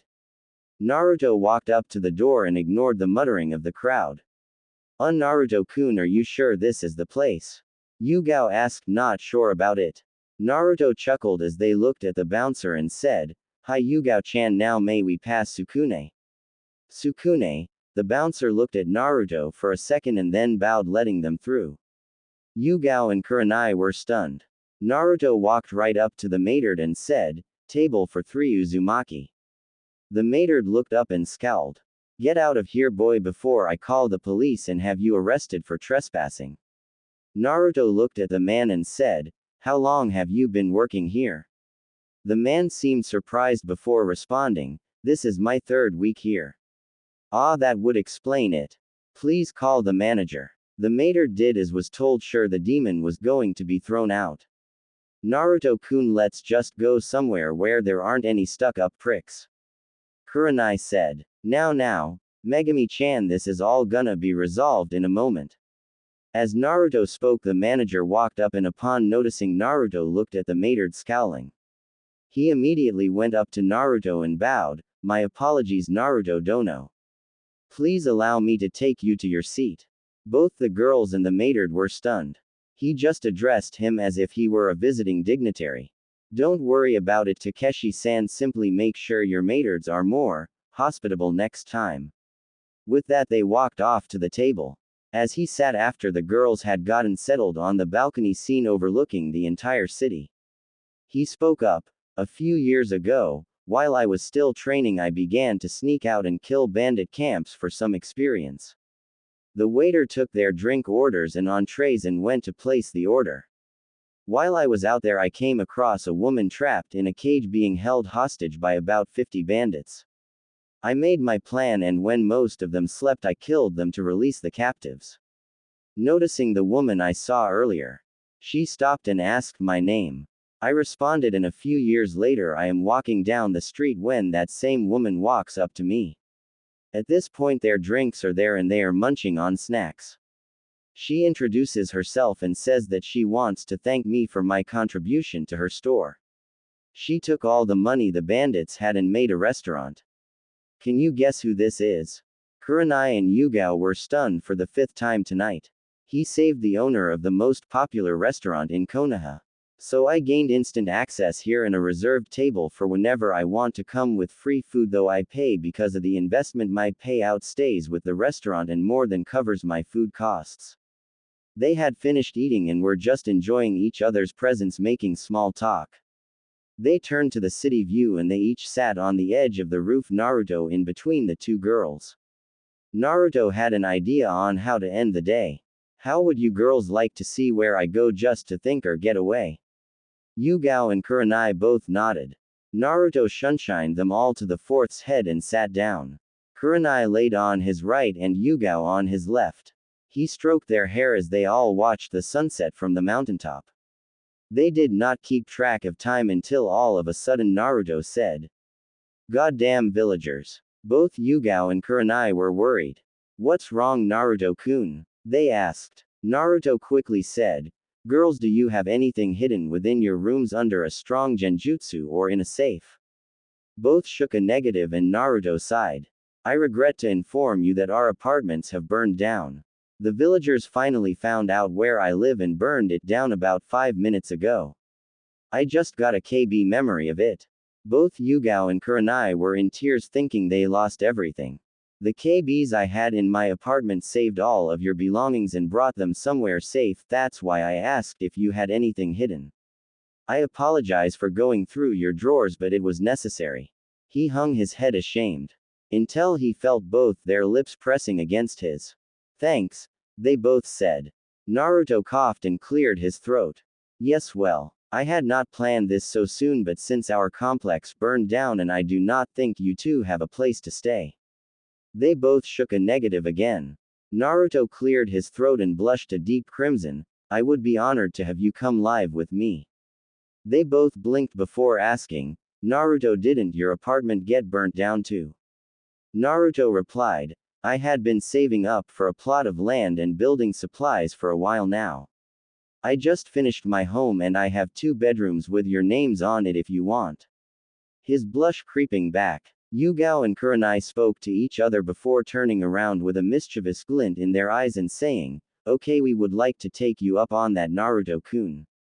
Naruto gulped before nodding and leading them to his new house. He had made rooms suited to their individual tastes in hopes they would one day live with him. Kind of a lost dream to him, but he was overjoyed to finally share his living space with someone. Especially 2 women he loved. Meanwhile, Kurenai and Yugao were making plans to murder the poor boy. They arrived at the house and Kurenai and Yugao gasped. It was a large size, easily big enough to fit a nice family of 12 to 15. Naruto led them on a house tour. The living room was spacious with the same type of sofa of Naruto's apartment. A big screen TV. a small fridge for snacks and drinks. The kitchen was state of the art and had every gadget a person could ever want. There were about 10 bedrooms, 5 bathrooms. The master bedroom and bath. A hot spring, a dojo, and a library which held the base for the matrix of seals that protected his house. He added their signatures so they could enter the house. They were surprised when he showed the 4 custom rooms. 2 of which were theirs. One of them was pure yellow. When they asked him why yellow, he said, "I am not sure. It seems I was just pushed to make it that way." Another was adorned with a small pond and a mist machine. They asked, but he said he was just compelled to make it that way. Naruto then showed their rooms. Yugao was first. Hers was a pure gold color that matched her eyes. Stands for her sword and a desk with scrolls of kenjutsu. It had a queen-sized bed with golden bedcovers. Naruto led Kurenai to her room. It was red-colored like her eyes, the bedcovers copying that color scheme. Scrolls on genjutsu theory and some small plants for her to take care of. Both hugged him and took off to explore and unpack, having handed them their scrolls with their items sealed inside. He wandered off to his master bedroom. He was sad the complex burned down but happy he got the girls. He decided to take a shower and hit the bed.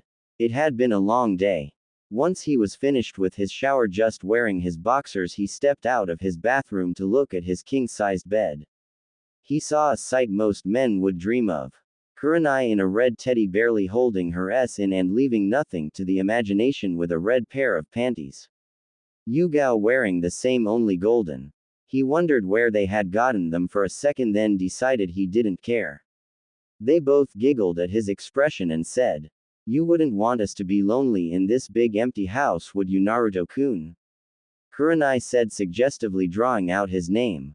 "You wouldn't want us all cold at night because of you, Naruto-kun." Yugao said, following the pattern. Naruto sighed. "Megami-chan, Murasaki Harem, would you do this poor soul a favor and sleep with me tonight?" They replied without hesitation. They threw him onto the bed. Kurenai taking her traditional right hand place, snuggling up with him and pressing her body flush against him as Yugao mimicked her on the left. They both murmured, "Night, Naruto-kun." Naruto woke groggily as his internal clock rang at 4 o'clock that morning. He wriggled his hands and feet. Feeling a weight on his body, he assumed it was his seals. Strange they shouldn't feel this heavy. Naruto thought to himself as he tried to bring his hand up to form the seal to release a level of his resistance seal. He could hear grumbling in his head. Shaking off the grumbling as Kyuubi, he again tried to move his hand. Only for last night to hit him with full force. Oh, that's what that is. Naruto realized. Quickly, making some kage bunshin to make breakfast. He looked down and smiled. On each side of Naruto lay a woman. The one on the right had hair as black as night. A body many women and kunoichi would kill for. His own little slice of heaven on earth, Kurenai Uehi. To his left, hair as royal as the purple it was. His own little kingdom of paradise, Yugao Azuki. Both had admitted only yesterday they held feelings for the little blonde currently snuggled in between both of their expansive chests. Upon finding their apartments burnt down, Naruto had invited them to join him in his lonely house. Imagine his joy when not one, but both accepted without hesitation, and so on their first night here, they had slept in the same bed together. Now, Naruto believes the only way a good day can start and stay that way was if you woke up next to the person you loved. Currently, he was deciding this was the best day of his short 13-year-old life. Nothing could bring him down today. He felt the two moving and blushed as their legs moved in unison up his legs, resting in a very special place that all males have trouble with in the morning. He managed to stifle his groan as they brushed him. He hoped with all his heart that Kami would save him from his first good morning being embarrassing. He was disappointed. "Oh, Naruto-kun," Kurenai said sweetly, "what is that steak I feel poking at my thigh?" "Yes, Naruto-kun," Yugao chimed in, "I wonder what that could possibly be." Naruto started to sweat bullets and stammered out, I'm sorry, please don't hit me for being a pervert." He covered his head and waited for the rain of blows he would always get from girls who thought he was doing something perverted, especially Sakura. Yugao and Kurenai blinked, the playful atmosphere destroyed by Naruto's declaration. Kurenai spoke up softly so as not to upset him further. Naruto-kun, that is a normal problem men have when they wake up. There is nothing perverted with that. Who told you that? And why would you expect us to hit you? Yugao asked. Naruto peeked through his protective arms and replied, whenever Sakura would think I was doing something perverted, I would be hit by her. She would always hit my head. I wouldn't dodge it thinking that I deserved it because I couldn't tell what I did wrong, but she was always so enraged that I must have. Faulty logic here, trying to show a little bit of immaturity and naivete because of his upbringing. It seems a little OOC for him, but trust me, this will work out. I have a few surprises. Kurenai and Yugao frowned. Neither liked that this Sakura would hit Naruto. Women in general don't like perverts, but to hit a kid just because you think he did something perverted was crossing the line. Yugao spoke up. Naruto morning wood is a natural reaction. I am sure you read the anatomy for your anti-rape seals. Didn't you come across this? Naruto thought for a moment before responding. I had heard of it, but this was the first time I have had it. I just had a natural reaction to Sakura's hitting. Sorry, Harem, Megami. Kurenai and Yugao smiled but were musing in their heads. Just so you know, Naruto-kun, women do not like perverts, that is true. However, women who have men they like. To see them get like this, Kurenai said and rubbed him again, only makes the women feel, I suppose I should say, proud. At least it does to me, and I believe Yugao. Yugao nodded her assent. Do not make this a habit and do not show anyone this, but if it does happen while you are admiring your girlfriends, it is okay to feel aroused. Kurenai tried to explain to her new boyfriend. She did not want him to shy away from them because of some conditioning this Sakura seemed to be doing. Naruto nodded his head and said, so I should only feel like this around my girlfriends.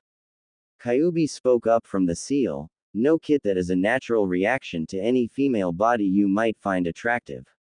You will have that reaction to many women, but should it be a woman not interested in you, then they will likely call you a pervert.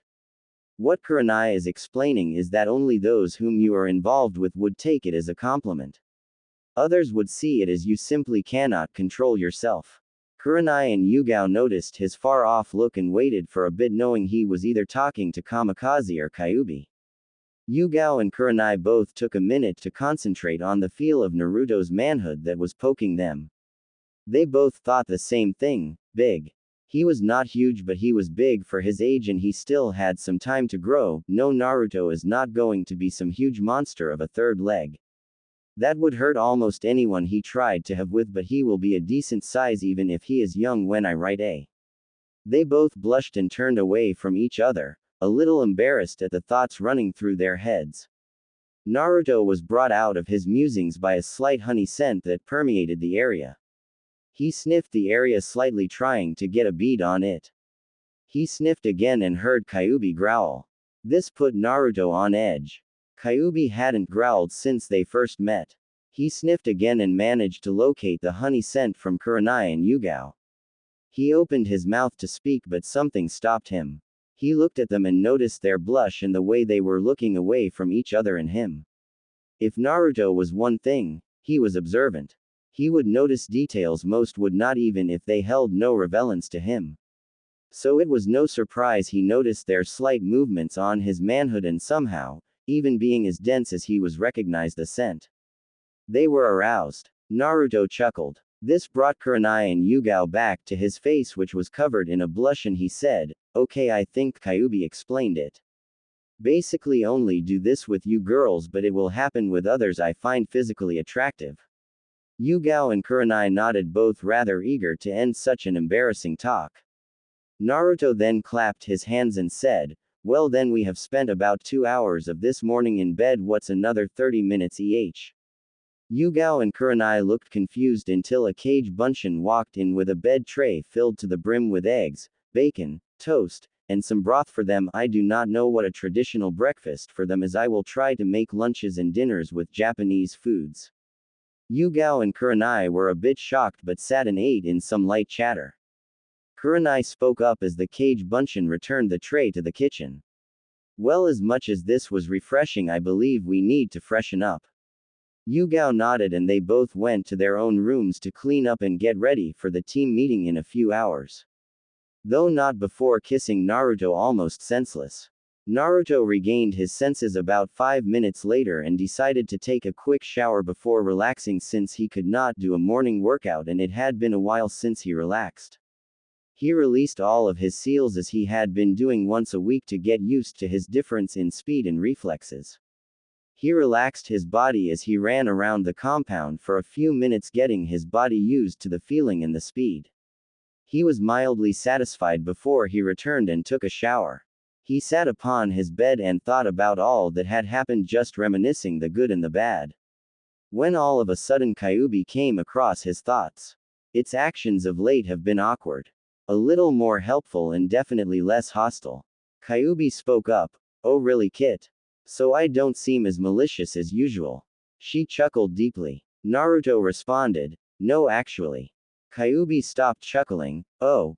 So I haven't Well, maybe I should just return to being that big fox in your head that just gives you a headache. Naruto responded quickly. Oh, you don't give me headaches. I quite enjoy your presence if you do not scream at me to get out. Kyuubi was quiet a few moments.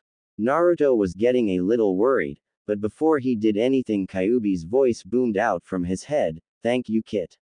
No one has ever said such a thing. Naruto pondered how quiet the voice of Kyuubi sounded when it was being sincere. Wait a minute. Naruto's mind kicked into overdrive. Why would a demon care about others' feelings? The way it had been acting of late was against all the stories the village told, and for the second time in 1 hour a stroke of brilliance went through Naruto's mind and he gasped. Mindscape. He entered his mindscape a little angry he had overlooked such an important detail. He marched across the plain showing a pale moon on one side and a library being shone upon by the moon. He was a little too angry at himself to notice. He marched right up to the trees now showing a plain with a forest, some game, and a small thunderstorm in a corner. He growled out, show yourself to me.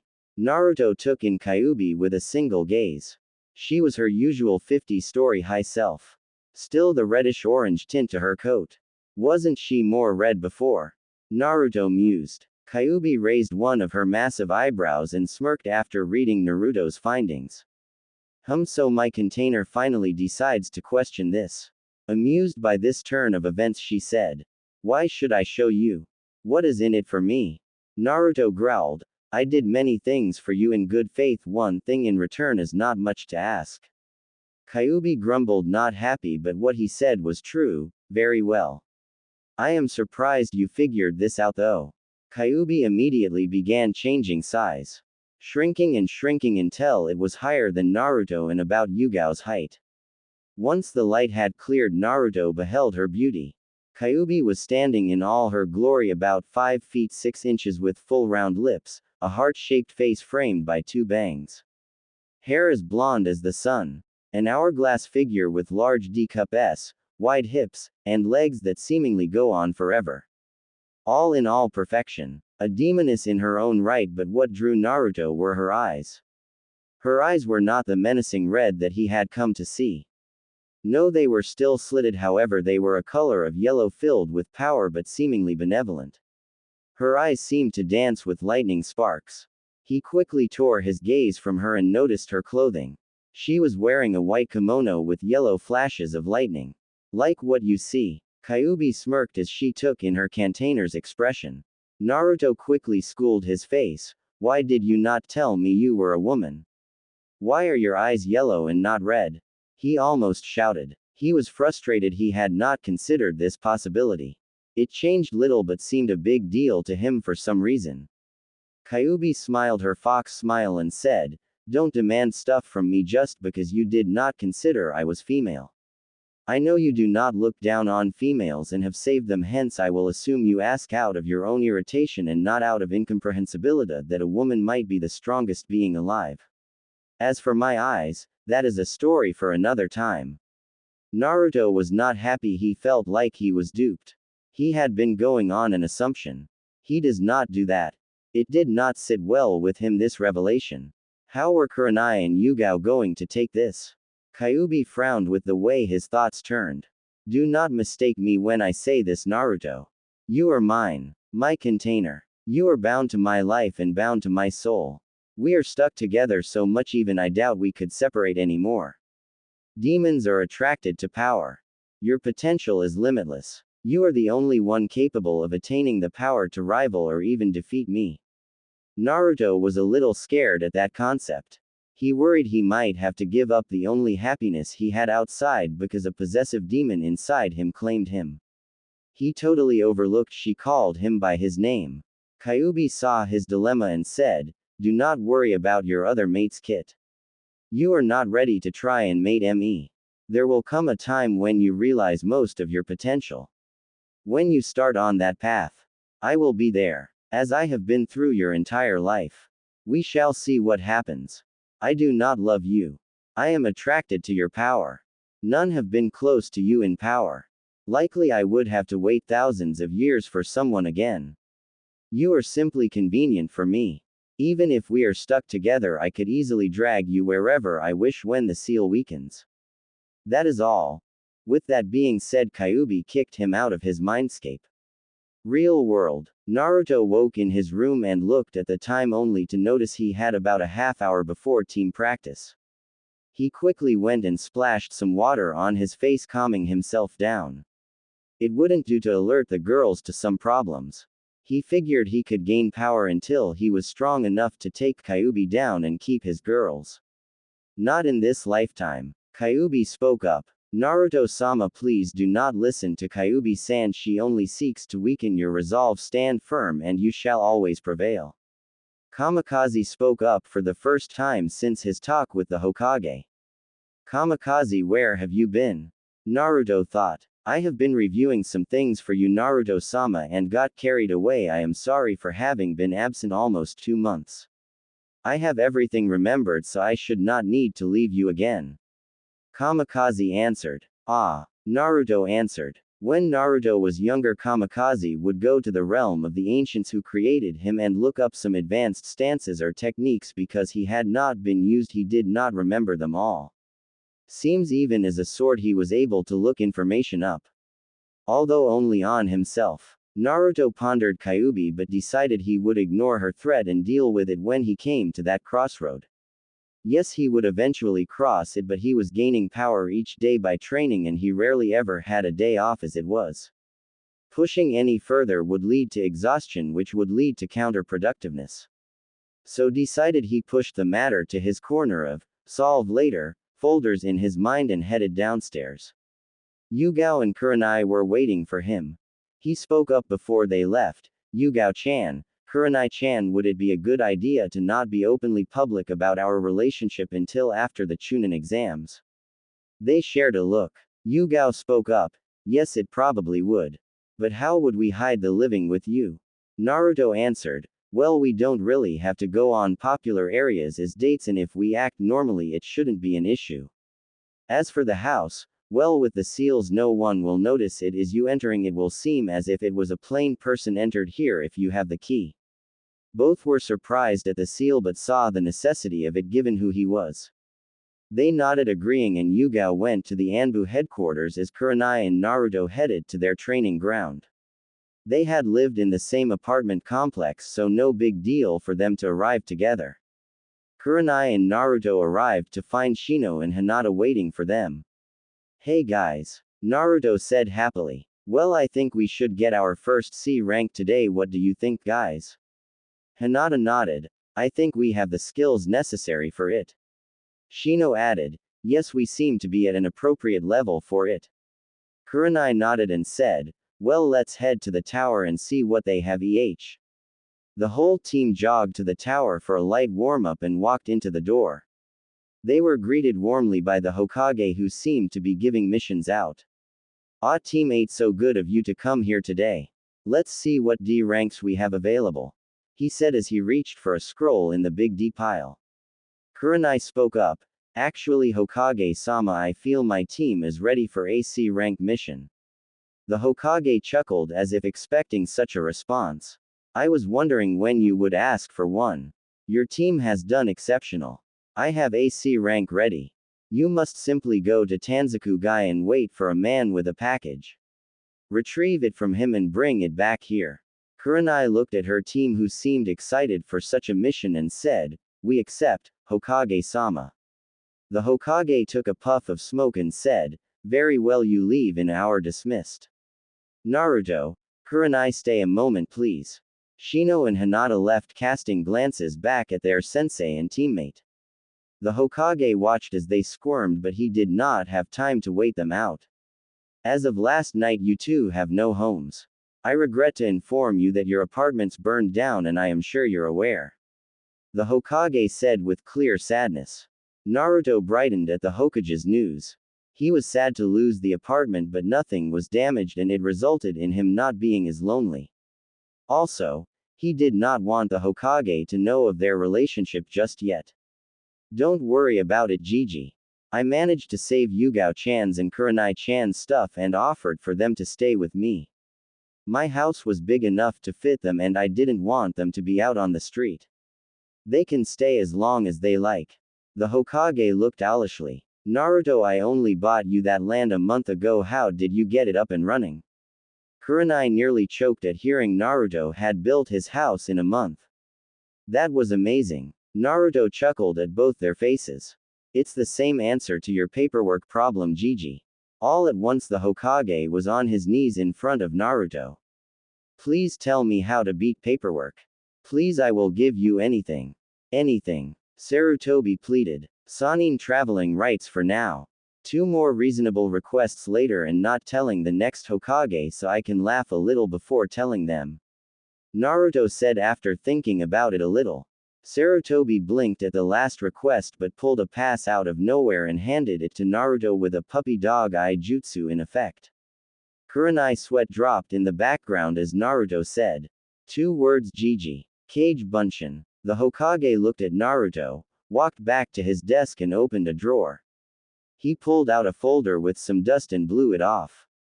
Naruto and Kurenai looked at the folder, reading its contents. To Sarutobi, please open this when you realize the answer to paperwork. Signed, Yondaime Hokage. P.S. This is not the secret, so do not open prematurely. Complete with a chibi Yondaime with a V sign. Naruto's eyes narrowed at the chibi. Sandaime opened the folder with a small burst of chakra and out popped a piece of paper.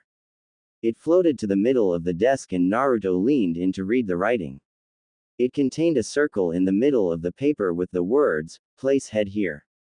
The Sandaime looked at it and started to bang his head, muttering, "Stupid, stupid, stupid." Kurenai's sweat dropped at seeing her leader hurting himself and decided it was time to leave. Naruto and Kurenai headed home to pack for the mission. At home, it had taken minimal time to get ready, and even with the Hokage holding them up, they had about 40 minutes before they had to meet the rest of the team. Naruto decided to get to know Kurenai a bit more. He knew she liked the color crimson, but that was about it for her more personal life. Obviously she hated perverts, liked genjutsu, seemed to enjoy the fragrance of vanilla, and had friends in Anko, Yugao, and the rest of the Junin senseis. So Kurenai-chan, I would like to know a bit more about you. Naruto started as they lounged on the sofa. Well, what would you like to know, Naruto-kun? Kurenai replied with a mischievous smirk. How about some hobbies? Naruto said after pondering a bit. Well, I like to read folk tales. It gives me ideas for genjutsu. The different things some writers come up with are astounding. Kurenai said with enthusiasm. How about a favorite food? Favorite accessory? Naruto questioned, trying for more information. Well, I like yakitori especially. My favorite accessory would have to be some earrings, though I cannot wear them on any missions. So lipstick is always good. But what about you? Kurenai said, turning it around. Well, I like to collect scrolls that people throw away actually. You would be surprised at the useful things people throw away. As for a favorite food, I don't really have one, though if I were pressed I would say ramen. My favorite accessory is a haori. Naruto responded. But I think we are done for now. We need to meet the team in about 10 minutes. Kurenai nodded and they headed out to their meeting place, leaving a note to Yugao that they would be gone about a week. Kurenai and Naruto arrived at the gates and waited for Shino and Hinata to arrive. They had been enjoying the silence for about 5 minutes before Shino and Hinata came up and Kurenai spoke. Okay, this is our first mission outside the city walls. Be careful. Just because this is AC rank does not mean it isn't dangerous. Naruto will take point. He is our hard hitter and with his enhanced senses will be able to tell if there are traps. Shino next, watching the left side and keeping Naruto covered should he engage. I am next covering the right side. I will fall back and use my genjutsu or assist Hinata. Hinata is watching our backs with the Byakugan. Everyone ready? She looked at their determined faces and said, move out. Time skip 3 days. They arrived in Tanzaku-gai a little behind schedule. They had run into some bandits that assumed they could take on a team. Naruto and Kurenai had made short work of them. Shino and Hinata were still not sure of killing, so Naruto took the initiative and killed 3 of the 5 before they could blink, and Kurenai had the other 2 down in the same time frame. They had spent the rest of the trip in uncomfortable silence. Naruto was hoping they would ask their questions before it interfered with their teamwork. They had seen him kill before, but with all the information loaded to them afterwards, it seemed to have fled their minds. This was fresh. Anyo, Naruto-kun, how can you be some comfortable killing? Hinata finally spoke up as they were nearing the village. Kurenai was about to respond when Naruto spoke. Hinata-chan, what would happen if I simply knocked them out and released them afterwards? They would continue on their rampage, Naruto. Shino spoke up in his monotone voice, finally understanding Naruto's calmness. Exactly, Shino. When I was younger, I would go kill bandits to enhance my skills. I was doing a service. Bandits are some of the worst of the worst. They rape, pillage, and kill without mercy. Tell me, why should I allow someone like that to live when he attacks me? Naruto questioned. I do not relish killing them, Hinata-chan, but it is a necessary part of my life. I have said it before, I will say it again. Do not relish it, but do it because it is necessary. I will kill because I have found my peace in doing what I do. Now you must do the same. For the next time I may not be able to kill them before they reach you. Kurenai nodded when Hinata looked at her for confirmation. Now let's get settled in our rooms. It has been a long day and we all need our rest. Tomorrow we are to receive the package. Kurenai said and led them to their hotel. The girls shared a room while the boys had their own room and each went to sleep thinking about what Naruto had said. It had been 3 days since they arrived in Tanzaku. They had decided to wait a minimum of 3 days before returning and stating the mission a failure. Currently, Shino and Hinata were roaming the streets looking for the client under guise of a young couple in henges. Kurenai and Naruto were sitting in the cafe they were supposed to meet the client, sipping on some tea. Well, Kurenai-chan, since we have some time, let's finish our discussion from before. Naruto said. Kurenai looked confused before remembrance shone in her eyes. They were on a little date, so Naruto decided to treat it as such. What else would you like to know? Naruto responded almost instantly. Since you read books, do you collect anything to do with them? He had thought about what he wanted to ask and had about 3 things he wanted confirmed before they finished this mission. Of course, even with them relaxing, they still kept their eyes open. Kurenai blushed and responded in a quiet voice, I collect bookmarks. It was one of the more awkward things a shinobi might collect, but she liked reading and bookmarks were very useful. She had grown a liking to ones with smart kotas on them. Naruto nodded. His first question confirmed he had run across some interesting details after having meditated from sealing their rooms. A favorite color or colors? Kurenai responded, I like crimson because it reminds me of your attack. Lately I seem to have developed a liking to golden yellow. She said, admitting her liking of his hair. Naruto smirked. Like my hair, He chuckled at the blush that spread across his sensei's face. Anything you like to collect besides bookmarks, perhaps something that might be seen as a weakness? Staring at her in I know something you probably didn't want me to know yet, type of way. Kurenai started sweating. No. Naruto grinned his fox grin. So that crimson dog plushie that was on your bed is just a decoration. Kurenai cursed. She had forgotten he sealed her entire room. She sighed, deciding to give up. Okay, I like to collect plushy toys. For some reason it placates my need for soft things in a hard world. Naruto smiled. Thank you for telling me, now I know a little more about you. He was genuinely happy that he managed to get her to admit it. They went back to enjoying themselves, making a little small talk while waiting for the client. About a half hour later, the client stumbled up to them and handed the package, which looked ripped. Kurenai raised an eyebrow and questioned the man, but he just said to get it to the Hokage without delay and left. That was weird. Kurenai said. Hinata, Shino, we are leaving. Go pack, meet us at the exit to the village in 20 minutes. Kurenai said through the radio, and Kurenai and Naruto headed to the meeting point with the package. 18 minutes later they were on their way home. Time skip. The trip home was uneventful despite the appearance of the package. They were not attacked, and arrived at Konoha 3 days later. They immediately went through the gates and proceeded to the Hokage Tower.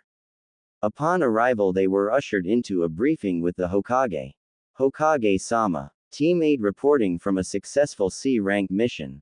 Kurenai said with authority. Very good, Kurenai. Sandame said. Report. After hearing the breakdown of the mission, leaving out the miny dates Kurenai and Naruto had, and hearing the alarming state of the messenger, he said, excellent work for your first C rank. Your pay will be available and you will have a few days off for reward of your first C rank. Dismissed. Team 8 filed out of the room and everyone went to their separate homes. Kurenai and Naruto arrived home and Naruto spoke up. Well, I am going to head to take a shower and head to bed. You should relax, Kurenai-chan, and take it easy.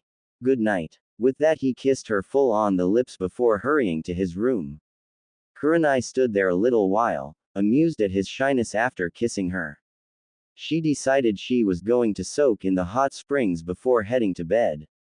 She entered her room and made her preparations and then exited, headed to the hot springs.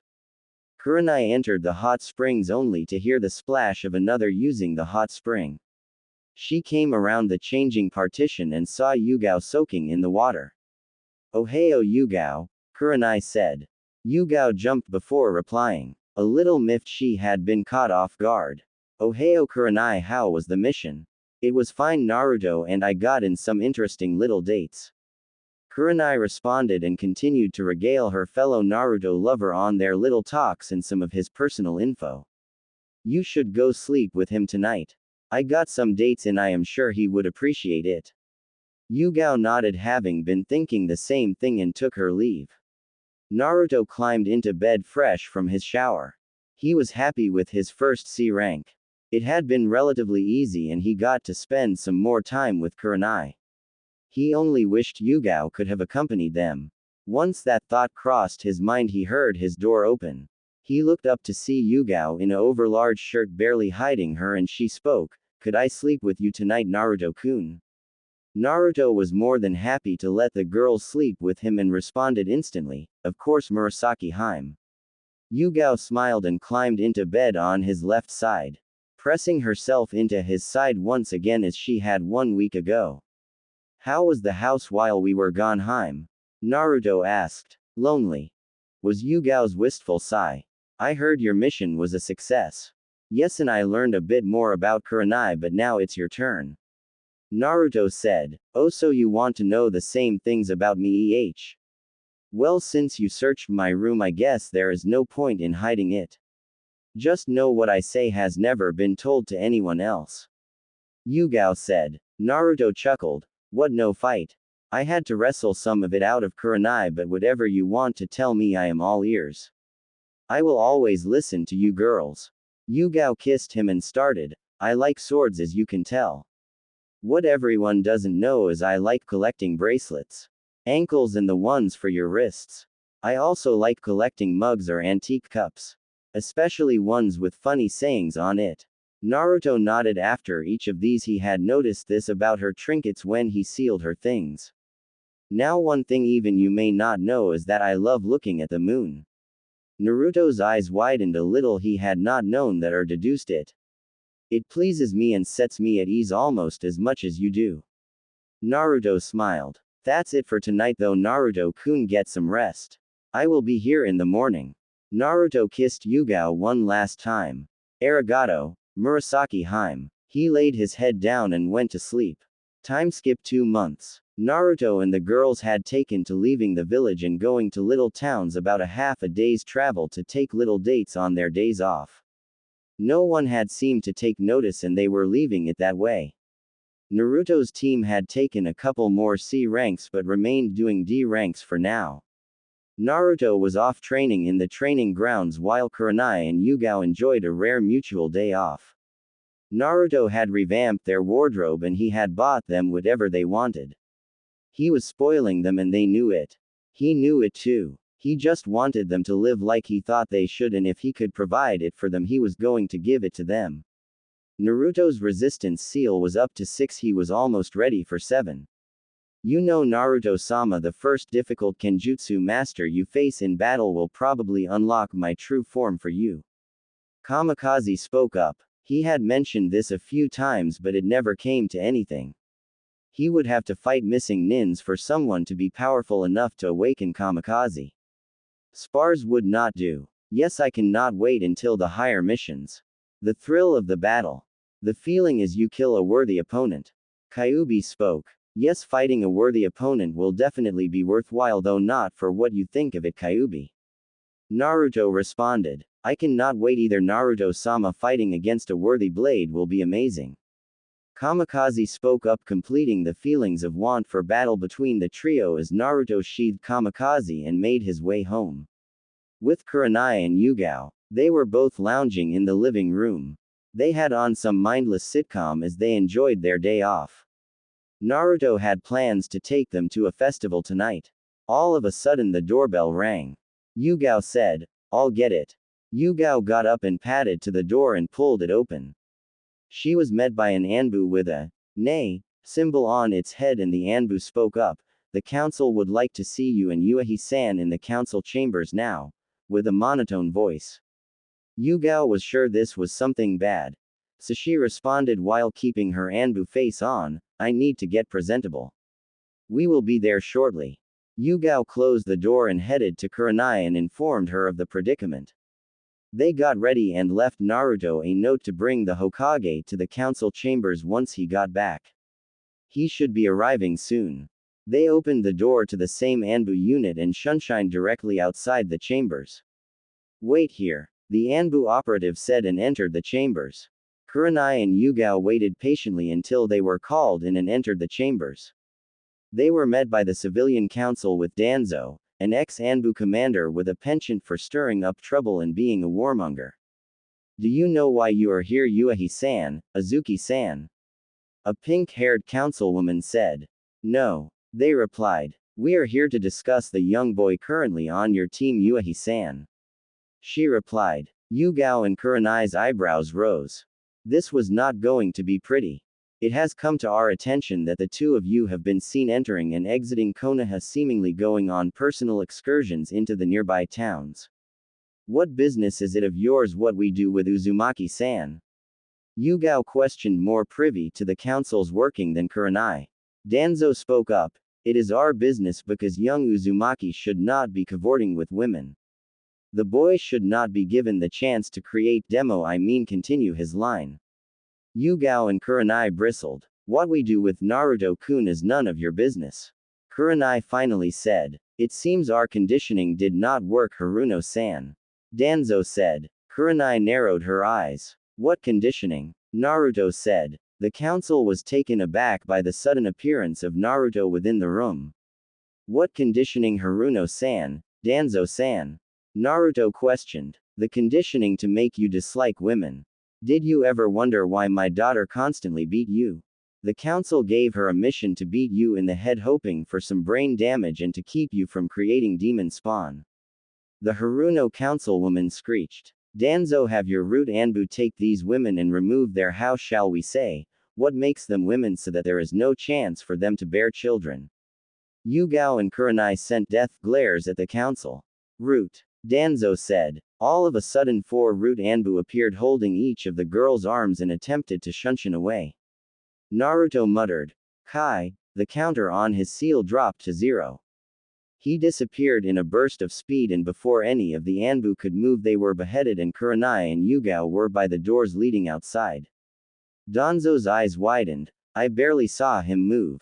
He must be close to the Yondaime's speed. But before he could do anything, things went to hell. Naruto had his head down with his sword dripping blood. His eyes were being shadowed by his bangs. You dare to hurt someone just because they are close to me? He asked in a deadly silent voice. Haruno screeched. They are demon lovers, of course we who you are. She was stopped as she choked on the ki exuding from Naruto. Oh, this is going to be good. Kill them, Kit. They dared attack your mates. Kyuubi smirked from his mindscape. She was not lending anything to the impressive display of power coming from Naruto. For once I must agree with Kyuubi-san, protect those precious to you, Naruto-sama. Kamikaze said. Crimson and gold started swirling around Naruto. None of the maliciousness of Kyuubi, simply an overwhelming sense of certain death. The council members were choking in their seats, and even Danzo had a bead of sweat coming down his face. The council chamber's door flew open and there stood the Sandame with the ninja council heads. There were 5 council heads with 3 open seats. The 5 council seats taken up were Hyuga Hiyashi, Aburame Shibi, Inuzuka Sume, Nara Shikaku, Yamanaka Inoichi, and Akamichi Shuza, each for their respective clans. The ones not being represented were the Namikaze, Uchiha, and Senju. The Hokage held his own council seat, bringing the total ninja council seats to 9. The Hokage was impressed by the show of Naruto. Even he had not known he was this powerful. Naruto-kun, please calm down. They will be punished for their actions. Thank you for sending me that cage bunshin and gathering the other council heads in the same manner. Kurenai and Yugao, seeing Naruto not calming down, put their hands on his shoulders, and Naruto looked into their eyes with his crimson eyes with the S pattern. He sighed and flicked his blade, cleaning it of the blood. Very good, Naruto-sama. Kamikaze spoke up. TCH shoulda killed them. Kyuubi said. Naruto calmed down and his eyes bled back to the usual sapphire blue. He looked at the Hokage and bowed. Hokage-sama, Hiyashi-sama, Shibi-sama, Sume-sama, Shikaku-sama, Inoichi-sama, Shuza-sama. I thank you for coming on such short notice. Each of the council heads nodded in response and went to take their seats. The Hokage snapped his fingers and Anbu came in and removed the 4 dead Root members. What is the council doing questioning 2 of my shinobi? The Hokage asked, fire in his eyes. Danzo's eyes sparkled. The god of shinobi was in session. He had seen Sarutobi get this light back ever since a few years ago. Now it was in full flame. Kurenai spoke up. Hokage-sama, they admitted to trying to get Naruto to not be able to have kids by conditioning him to not like girls and think natural reactions were looked down upon as perverted. Also, they threatened to. At this, Kurenai choked up. Naruto wrapped his arms around both of them and held them close, his sword hanging in front of his 2 girls with his seals still released, ready to fight should the need arise, as they bawled. They threatened to remove Yugao-chan's and Kurenai-chan's ovaries. Naruto spat out. The Hokage's eyes widened. What gave you the right to do such a thing to 2 respected members of the shinobi force? Cold steel in his voice. Haruno screeched yet again, man, can't she be quiet? They are seeing the dem, I mean boy. He should not be allowed to create little spawn. The Hokage fixed her with a stare and said, listen here, this is a shinobi village. As such it is not a democracy. What I say goes. I am the Hokage and you will not be threatening one of my shinobi with such a thing again. If I hear a hint of such a thing you will be charged with treason and executed. Do I make myself clear? The Hokage bellowed. The civilian council shivered in their seats and nodded. The Hokage fixed Danzo with a stare. Danzo reluctantly nodded, knowing he was caught and that Sarutobi could execute him for keeping Root alive. Now get out of these chambers, we have shinobi business to discuss. The civilian council filed out of the chambers and Danzo reluctantly left. Homura and Kaharu walked in. They were the village elders and were present at most council meetings. Naruto inclined his head again. Homura-san, Kaharu-san. Some of the council heads were a bit shocked at the lack of respect, but all they saw was Homura and Kaharu shrug it off with some minor tightening of their lips. Now that is out of the way, the Hokage started. I had planned to wait to reveal this to you, Naruto, but it seems this is as good a time as any. Naruto's eyebrows rose and he unsealed a sofa for him and the girls. He laid Kurenai down on his lap and Naruto started to stroke her hair and Yugao leant on his arm as he made little circles on her hands, making a motion to proceed since he was comfortable. The council sweat dropped at his actions, but taking into account the traumatic experience they just went through allowed it. The Hokage cleared his throat and started, Naruto-kun, you have exceptionally high senses, even higher than our own Inuzuka clans. Sume snorted but could not deny the tests. As such, the council has been debating on allowing you to make your own clan within the village so as to continue such great abilities. The Hokage finished. Naruto's eyebrows rested back to their normal state and he responded, you are not even sure if my abilities will be passed on or if it is a perk of my Jinchuriki status. Kyuubi spoke up, it will be passed on, Kit. I made sure of it once I noticed your senses. Naruto came back to the world of the living and said, ah, never mind. I heard Kamikaze confirm it. He shared a knowing look with the Hokage. The council had been informed of the sword Naruto had. Some of the civilians had attempted to get him to give it to Sasuke, but once the Hokage had explained the defense mechanism they left it alone. So Naruto-kun, what would you say to starting your own clan? It would require you to marry multiple women, which you seem to have a start on already. The Hokage wiped his nose discreetly. You would gain a seat on the council once you gain Chunin status and you can claim any newly made jutsu as clan techniques. Naruto looked down at his Megami and whispered to his girls. What do you think? Kurenai whispered. Well, this is the only way to marry us both. Though I am not sure if it will go that far, it seems it will at this point. I had always wanted a large family. The thought of claiming my techniques as my own and not being forced to give them up sounds nice. I think all in all it's a win-win.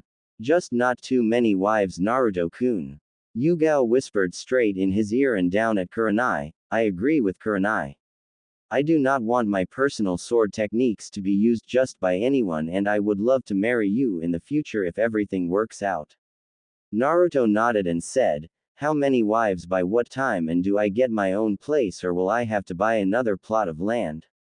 The Hokage was overjoyed. This set his grandson on a path to happiness. He could see what the three had and hoped it would endure. I believe the minimum we had said was 3 by the end of your 15th year. All of the clan heads nodded. Naruto spoke up, I pick my brides, no one picks for me. I will not marry if not for love. The council did not seem too worried but agreed, and the Hokage said, very well, Naruto-kun. That gives you about a year and a month to find another woman. We will expect the name of your clan by then. Naruto nodded and the Hokage dismissed the meeting. Naruto uttered one last advice. Do not send your daughters to me looking to wed. I will sniff them out and they will be rebuffed. If they seek my friendship and turn it into love, they will be given their fair attempt. With that, Naruto, Kurenai, Yugao, and the sofa disappeared. Kamikaze spoke up once they got home. Naruto-sama, any ideas for your clan name? Kyuubi spoke up, something foxy-like. Naruto responded, I have no idea. I will think on it later. I have 2 women to tend to. Naruto took Kurenai and Yugao to his room and sent KB to their room to get their nightclothes. They both seemed to wear little over large shirts that would show off their bras and panties when they would move around. Kurenai's was crimson and Yugao was amber. He asked the girls, would you two like me to wash you in the hot springs tonight, then we can go to sleep with my high-level security seals? Yugao and Kurenai nodded. Naruto took them to the changing room and they all got their towels on.